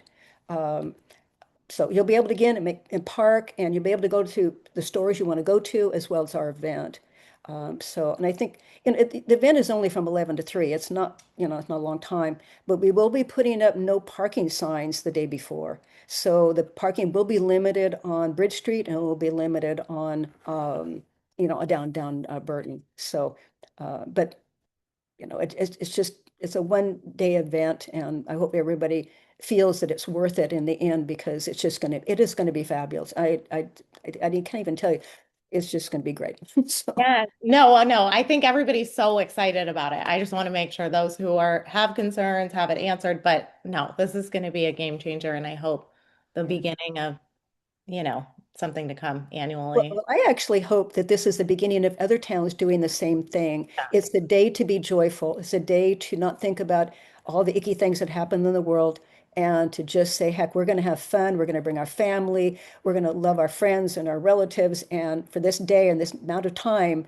and just say, and not think about anything negative that, for that period of time. So that's my dream, is to have every town do this, So we'll Oh, see. thank you, Claudia, for all of your work on Oh, thank everything. you. All Thank right. you. Thank Thank you. you.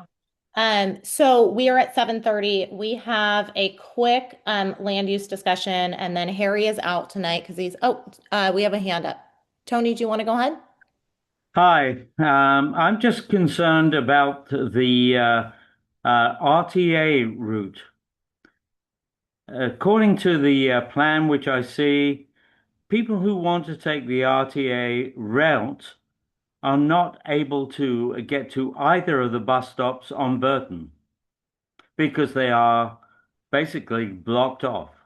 So how are RTA going to satisfy any customer that wants to take the bus?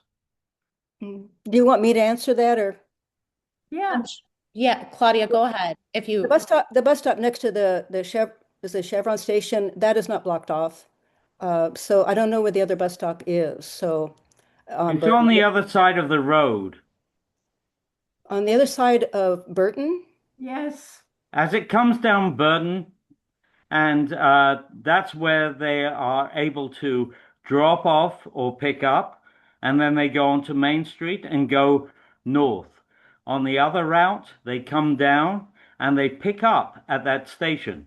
And basically, there are stops by the lodge, and I don't understand how the RTA can reroute easily to accommodate people who want to take the bus. So, just Tony, could you just explain to me, where is the other? You said there's two bus stops on Burton. Yes, there are. Okay, so one There's is at the Chevron, and where's the other one? on the other side of the road, In front of the museum? just a little beyond that, where the other store before it burned down used to be. Oh, okay. So that's not blocked off. So How all do they they have, get to it? from Main Street, you turn down Burton. I'm sorry. The street is not blocked off. It is blocked off. You No, no, can't come down Burton and pick up at the bus stop, which is on Burton. I think Tony, what Claudia I think is trying to say is that you can access that stop from Main Street, that No, part of, you can't. The yeah, bus can't. yeah, yeah, you can't yeah. because Burton's only closed between so what is that, Where Claudia? how does the bus get to the bus stop? From Main Street, either direction. How? Main Street's completely open. No, no. If Yes. to get to the bus stop, they're going to have to turn right, and they cannot turn right and then do a U-turn. It's impossible. They can go down the alley. No, they cannot. It's a bus. They can turn around in the street. Because So you're No, saying that the bus is absolutely coming from the north.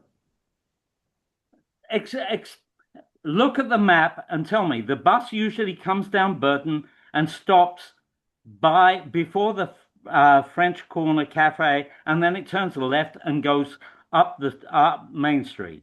yeah.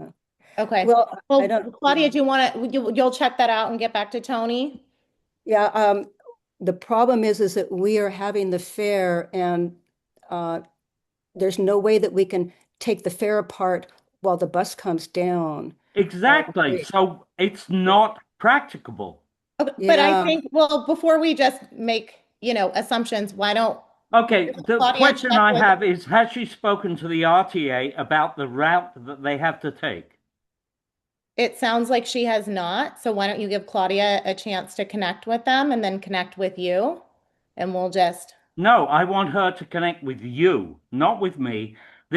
I don't take the bus, but Okay. I am very I connect with concerned. Claudia all the I'm time, so very I'm happy to connect. concerned about the fact that this has been ignored. There are two bus stops on Burton, and with this proposal, they are now totally inaccessible to Okay, Cambria residents. Christina, Tony, just I can help respectfully. Christina.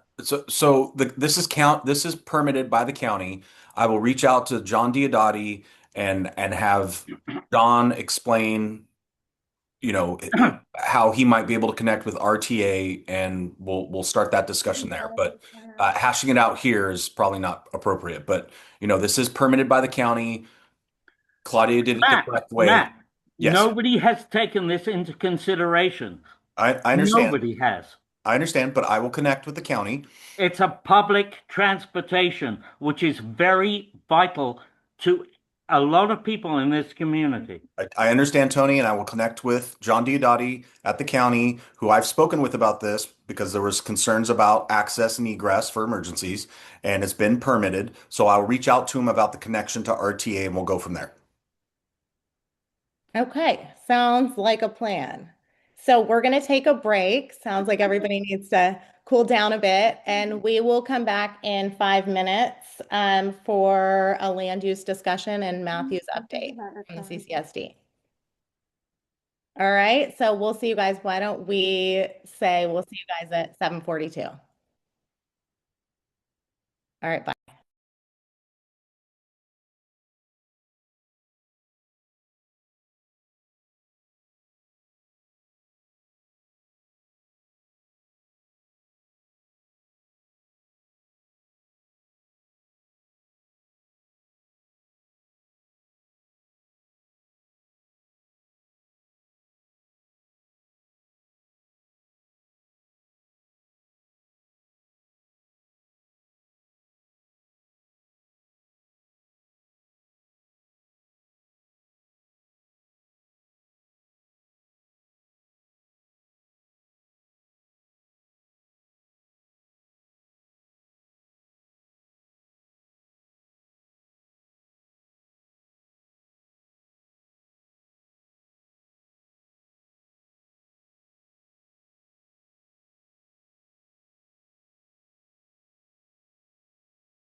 Yes, I see you, Karen, and I love you for that.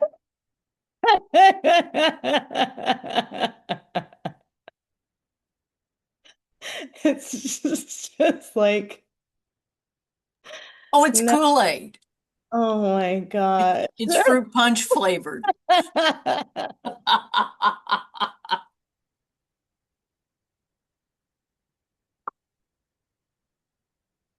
You guys.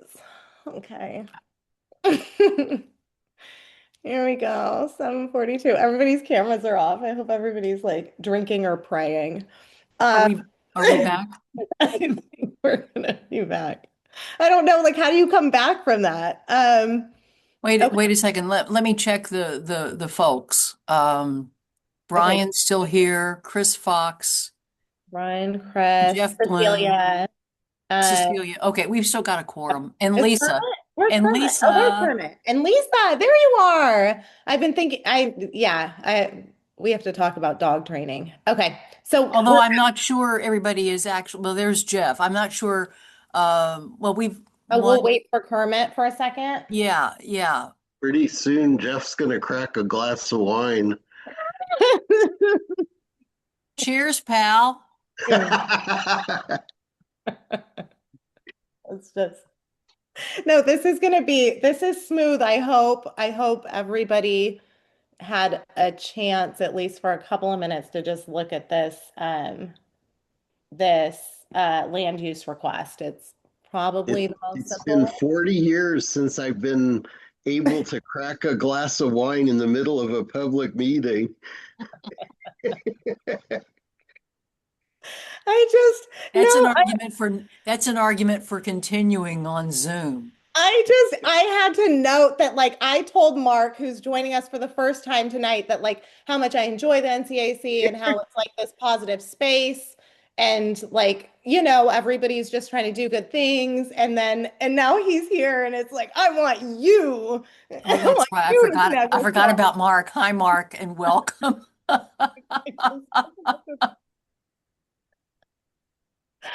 So maybe it was a christening, Mark. So thank you for writing this out. All right. Well, I don't know if are we fine because we have Lisa. So if Kermit never comes back to that chair, are we Let's see. One, two, Brian? three, four. Lisa's actually here.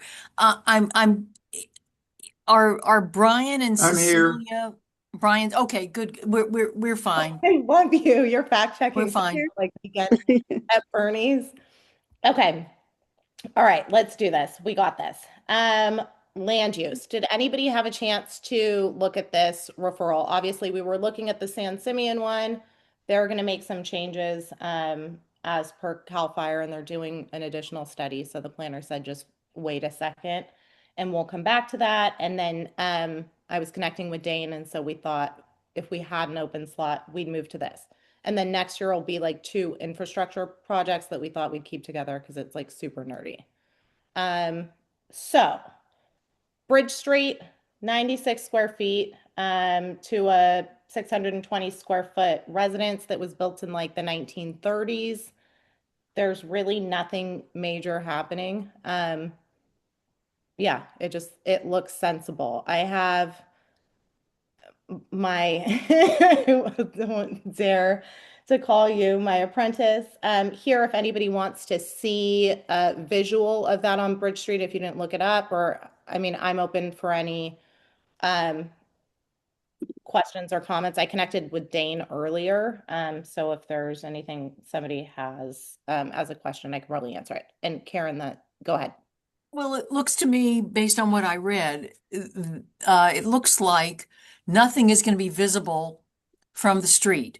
And Nope. so unless you folks on the land use committee have some concerns, I certainly don't have reason to have a concern. Was there a lot line adjustment as part of it? There was not that Okay. I'm aware of.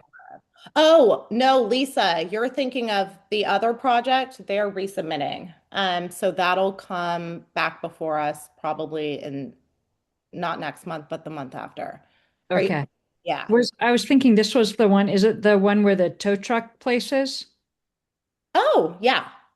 Yeah. Yeah, there's somebody else sent it to me for a different reason. And so I looked at the thing on the Board of Supervisors site. I Oh, thought okay. that Well, it had a maybe lot no, line. no. Maybe you're thinking of something else. This is like Just a an addition on a small house. single family residence. Yeah, but I'm interested in whatever you have cooking. So let's I'm looking. back on that. Yeah. Okay. Kermit's hands up. Go ahead. I I've looked at this. It's such an innocuous project, on a small footprint. I I move we pass and approve. That's all. Okay, cool. Do I'll, I have it? I'll And second it, okay, thank Christine. you, Jeff Bloom. And do I have any negatives? I'm scrolling through here. Oops. Okay. I'm not seeing any negatives. And okay, great. Yeah. Excuse me, Christina, that was Kermit and Jeff, is that right? Right. Yeah. Okay, thanks. Yeah. And I asked Dane because it seemed so simple why we were getting referred it. And it's because it exceeds the 10% rule for a building permit. So you need a coastal development permit, which is also interesting because we've seen stuff rammed through that exceeded the 10% rule that didn't get a coastal development permit. So that was interesting news. And then additionally, also interesting in learning about like the SRAs because this has an SRA designation. And so, yeah, just a lot of nerdy stuff that came out of this being such a small footprint project. So we'll be able to move forward with more yeah, interesting information in terms of like combining designations, which is topical for what Matthew's about to go into from his WRF hearing yesterday. So thank you guys for making that swift. I appreciate it. Hey, And Christina, on yeah, the San Simeon project, if they get back into it, could you ask the question of the staff about the street? Because when I drove it the other day, there's a sign that says the county road maintenance ends, and then that whole frontage street that new condo would be built up against is all potholed, like nobody's taking care of it. So I don't know whether that means it's a private street and all those condominiums are actually on a private street or public, but in either case, it was in pretty bad shape. okay. And then the other thing that jumped out at me is they in this day and age, I think we'd normally put an 8-inch fire main for the water. That street has a 6-inch asbestos cement line, which I don't know if I'd want to be drinking it particularly, uh, but from a fire perspective, that's probably not up to the current standards. Okay. Yeah, that could be part of what they're reworking. Yeah, Yeah, so thank you for it's that. got a lot. It's got a lot of other issues as well, but those are the two, that are kind of mysteries about. The project. After hearing Bruce's characterization earlier of the condition of the infrastructure in San Simeon, it's not as surprising. Mm-hmm. But there's something weird going on with the street. I couldn't figure it out just by looking. Okay. Yeah, and I told the planner this is Eric's project, not Dane's, but I told him if anything came up. Ooh, that's that new dog. Sorry, guys. If anything came up, I'd pass along the notes. So I'll pass those along, Jeff. And if there's anything else, email me and I'll email him before the Oh, week's. well, thanks. Okay, cool. All right, you guys, we're on track. Let's do this. Harry's out. I think he's at a concert. Matthew, do you want to go ahead? Sure. I'll make it brief. Supervisor Gibson kind of stole my thunder a little bit, but that was well deserved. He definitely helped out a lot with the project and getting it to where it is today. But we got the CDP. We got through the planning commission. All 6 appeals were denied unanimously at the Board of Supervisors. And this has been a 12-year effort. But, for me, when I was hired, this was basically the number one mission was to work with the Coastal Commission and get the project a coastal development permit. And for the meanwhile, we've achieved that. I think we do know, based on some conversations with the Coastal Commission and, the appellants that were denied at the Board of Supervisors will more than likely appeal it to the Coastal Commission.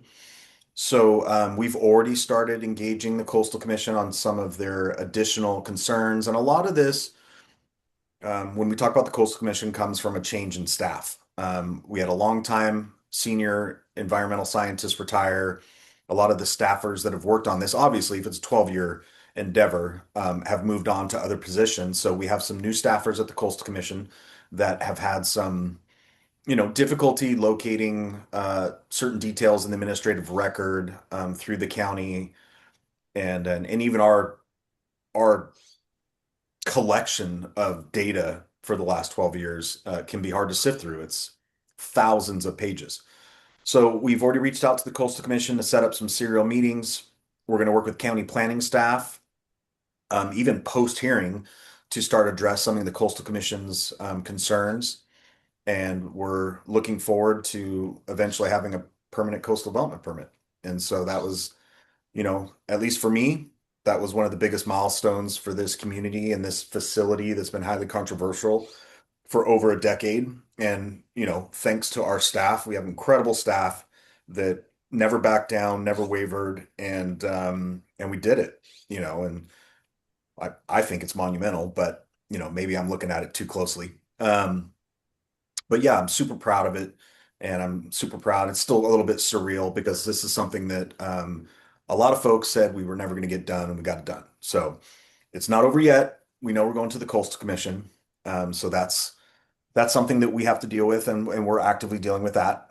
I won't bore you too much with our last board meeting, but we had a regional desalination presentation, which was really informative.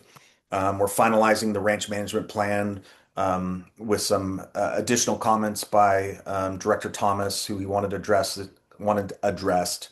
We stood up a couple ad hocs to help with fire department funding and evaluating their long-term needs.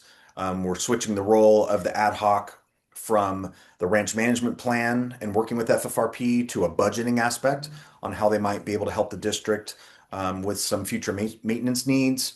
We had some budget adjustments and contracts for some of our lift stations. We did adopt our preliminary budget for fiscal year 26-27. And then we had some annual things that happen every year, such as a CPI adjustment for the benefits assessment for the fire department. We're covering some of the fees when it comes to weed abatement for those parcels that failed.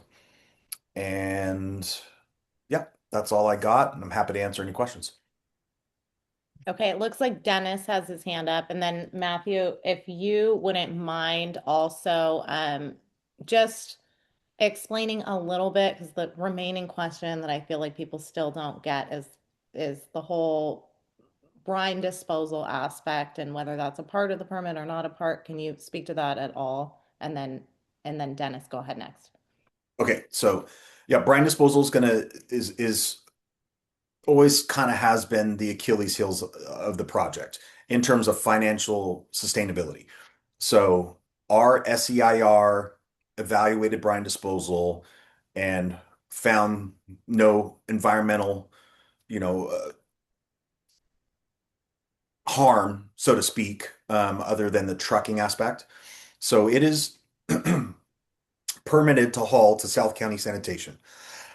However, that's a 110-mile turnaround, up and back, and it's expensive. We are looking at brine disposal alternatives. As you all know, we've looked at zero liquid discharge, which the pilot project was highly successful and reduced our hauling by 99%. The trade-off is there's about a $3.5 million capital cost to that, which we're already looking at grant funding. NAUI National Alliance of Water Innovation has some leftover funding and mentioned at a meeting that they might have about $1 million that they could put towards that capital purchase. We'll explore grants. And then there's this other piece through the San Simeon dissolution and this regionalization piece that we may get access to their outfall, to truck to their outfall, and maybe a future intertie to that outfall, which would generate a CDP, which we've discussed with the Coastal Commission, and those are early conversations. So brine disposal has been evaluated in the permit from the environmental aspect, and it is permitted to haul, although that's maybe not the long range optimal ideal situation for us. So we're going to continue to evaluate that. It's a difficult aspect of the project. Okay, cool. And then, yeah, thank you for that. That's helpful. And just to be clear with people, it's this permit that has been approved at Planning Commission, Board of Supervisors level is not a permit for the WRF and ZLD. It's a permit for the WRF with if you were to truck brine, if that was economical. And ZLD will be a future situation, and so would the San Simeon outfall if that became available. Okay. Correct. Okay. Yeah. So thank you, Matthew. Dennis, do you want to go ahead? And thanks for being here. Well, thank you for the invite. I really do appreciate it, Christine. And I just wanted to say that for those who were not at the Board of Supervisors meeting yesterday, Matthew did an art job, as did Bruce. And I want to thank Supervisor Gibson for orchestrating being the orchestra leader for that whole permitting process, because he really asked the right questions. He made sure he got the right information. He understood all of the ramifications of all of the ins and outs. And Matthew compressed a 20-minute explanation into 10 minutes brilliantly. And I thought that was quite remarkable. And again, I want to really express on behalf of the residents of Cambria, our appreciation for all the work that Matthew has done to get it to this point. I remember we moved here 2.5 years ago, and Matthew was at that point the only general manager to ever go to the Coastal Commission and grovel, and it was it was so important because he actually bonded, with the staff, and I mean it in the most positive possible way. It was really quite effective with the county staff, and I want to also thanks to Jim D'Antona for spending a few minutes there chatting with us. And it's really been wonderful. We're glad to see it moving forward. And thanks. Yeah, thank you. And I'll follow up. County staff has been amazing. Bruce, Jim, and all the county staff has been incredible in working with us. And it really turned the corner on the project. So thank you.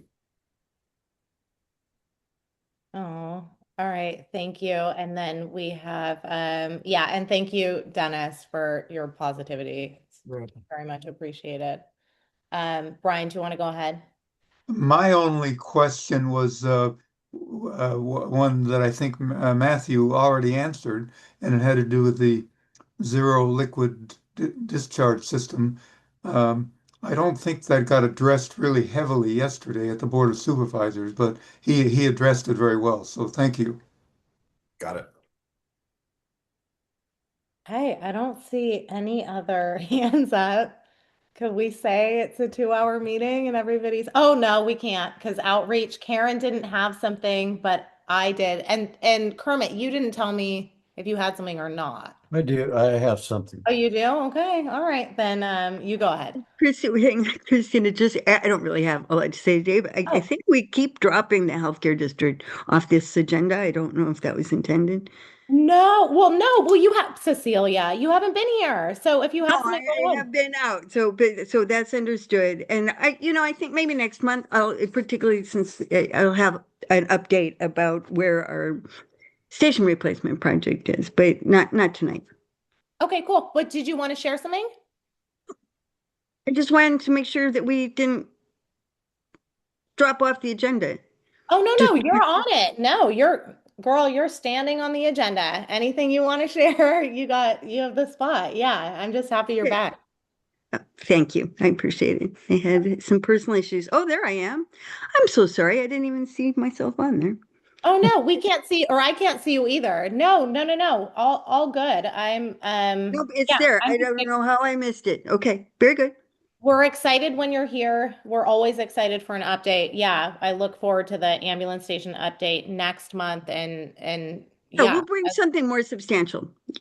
Okay, cool. And then Karen's hands up. Do you want to go ahead? I just wanted to be sure I got this correctly.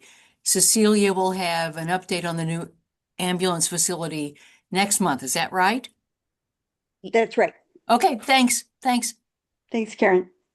Yes, yeah. And yeah, happy belated birthday, Cecilia, and thank you for everything. Yeah, it was a big one. It's not, no, you're like 40. No, I have Medicare. It was 65. Best present ever. You're still a baby. I Thank know. you. But Medicare sure is great. All right. So thank you and thanks for shouting out, Cecilia. Kermit, do you want to go ahead? Okay.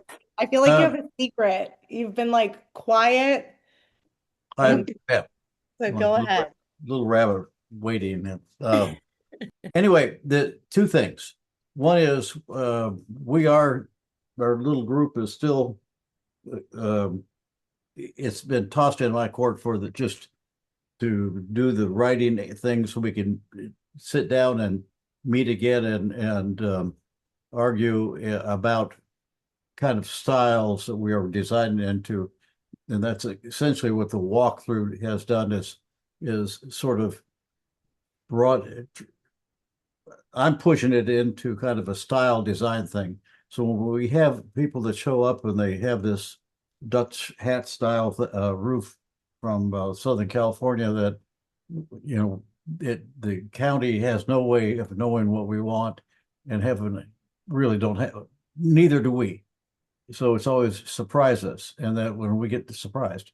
And so there's the question is, do we want a kind of a style that is kind of a Cambria thing and not too far, so we don't bounce from one extreme to another.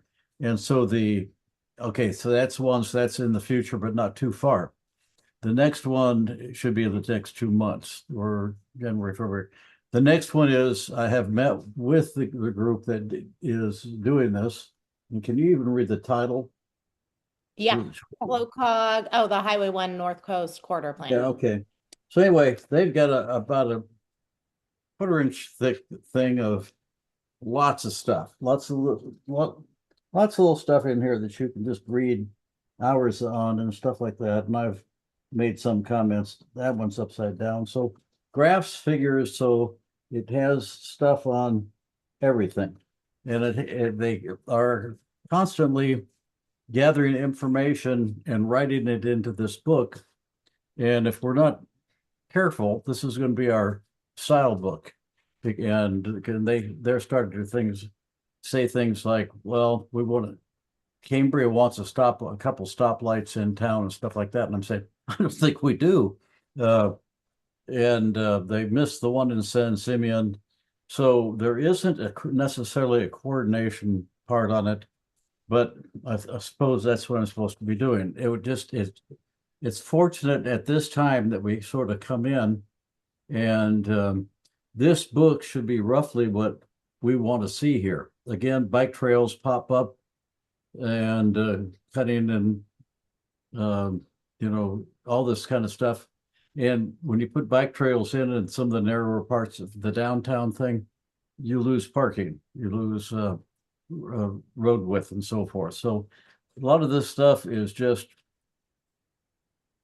what they're information seekers, and if it's uttered by anybody, it goes in here as kind of a want. So it's kind of one of these things where be careful what you want, what somebody wants, because you're going to see it in here again as something you want, even if it's just a one-person thing. They've had a public meeting. I missed that one. Then I went with the staff on this thing, and I still don't think we've thrashed out enough information. They're moving quick. as they should to make big money. But they are a good firm, and we will have a chance to rehash all this stuff again. So there's nothing, but as with volume, rehashing volume is really tough. So it takes many hours to go through, 50 pages of fine print. That's a lot of hours, and you're not going to want to do it, because who wants to sit in another long meeting like that? Just it's tough to do. Okay, so that's my story for tonight. Thank you, Kermit. I would say it will, I guess my question would be, is any of what you're talking about that's making it into that book being based off of the survey that they put out to the community? And are you guys getting any hits on that, or is that, because that might be the like helpful Well, thing that, it's interesting when they do surveys, it ends up in this book. okay. So you and there's no quantification to the survey. Was it one person or 10 people that thought it was really important, or what was it? So you're you're stuck with consultants worried about making money and moving fast, and because they've got to, it's a lot of information, a lot of people. They're trying to consolidate it, and I'm not blaming them a bit for what they have to do. It's just another one of these necessary evils that we live in. For sure. But okay, well then maybe you and I will connect, because maybe I just I, wonder I I getting, think the road surface group that we had, the 4 or 5 people, need to meet and go over this stuff. okay, cool. We'll Okay. do our stuff first, and then we'll go back and mate it with this. Okay, perfect. Yeah. Okay. Um, yeah, that's helpful. And then I'd be curious about the numbers on the survey. I haven't put out our NCAC survey digitally because I wanted Yeah. people to fill out the slow We're, cog survey. So we're there's that. Okay, cool. Outreach, community fair, super fun. Chris Fox, my nitrous and shining armor, helped out and yeah, helped make the table beautiful, and it was a lot of fun. Karen's hands up, and her, you don't want to wait. Has there been a post-mortem on that event with the Lions? Yeah, people feel like the folklorico was too loud for an event like that. And I think that, you know, it's it lands to me as just typical, I don't know if it's every small town or Cambria, where there's people who really think that this event would be more successful or effective if there was no noise. And I would just probably argue, as I usually do, the opposite, which is like I feel like I spend 80% of my life volunteering. I would never go to a nonprofit event that didn't have some sort of entertainment or something to buy.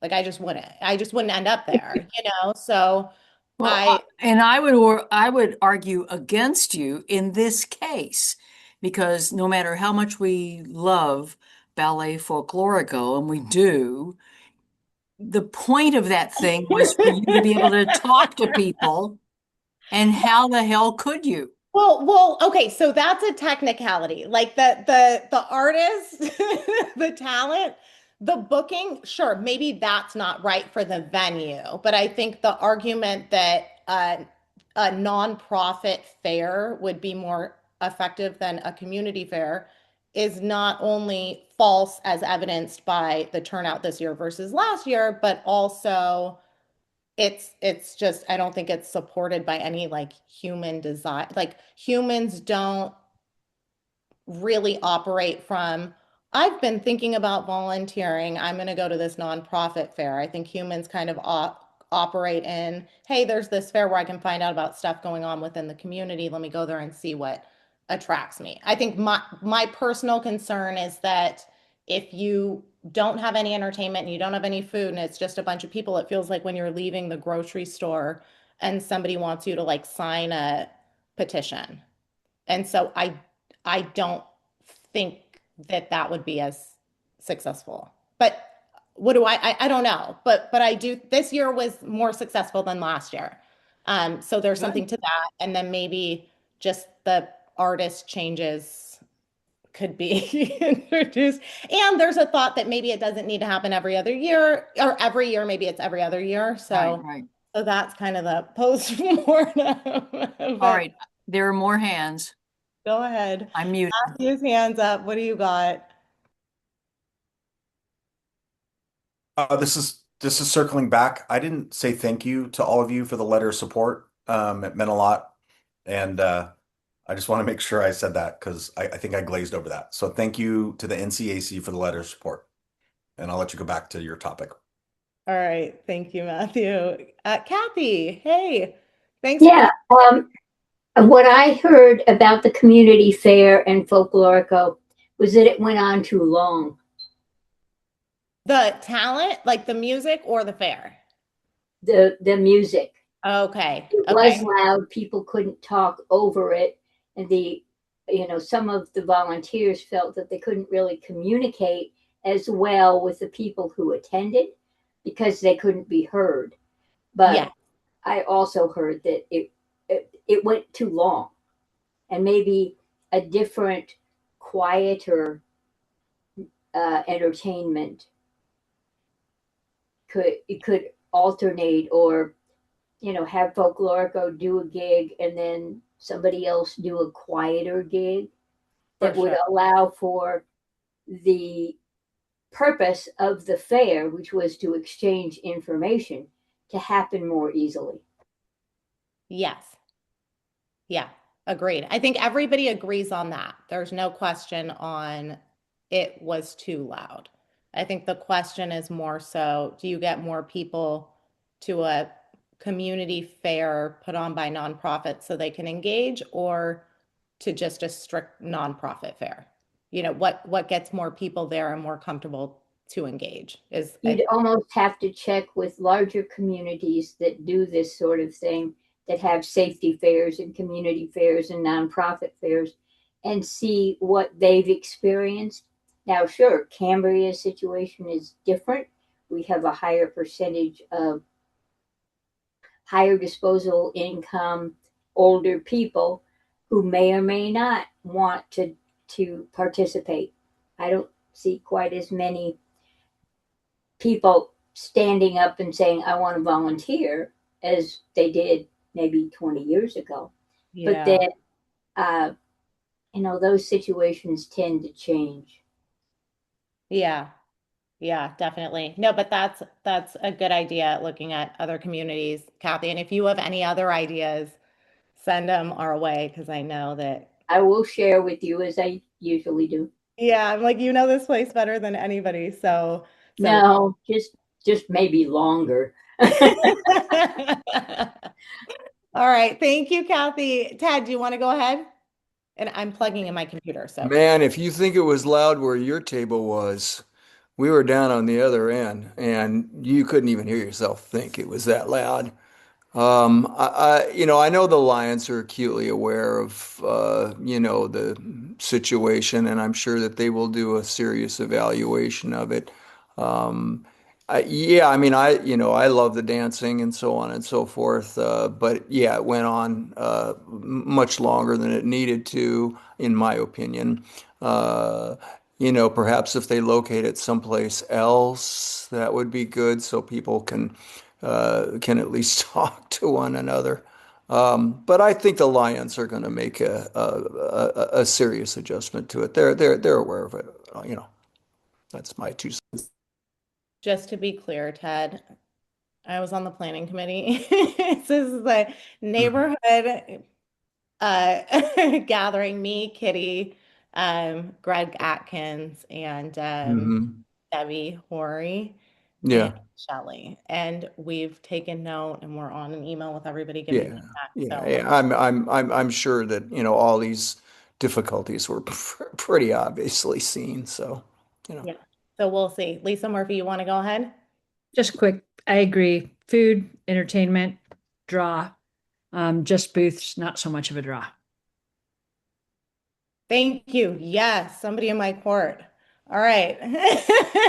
So are we good? I mean, and yeah, I think we did it. This has been an interesting meeting. But I think all in all, unless somebody has, oh, Kathy, go ahead.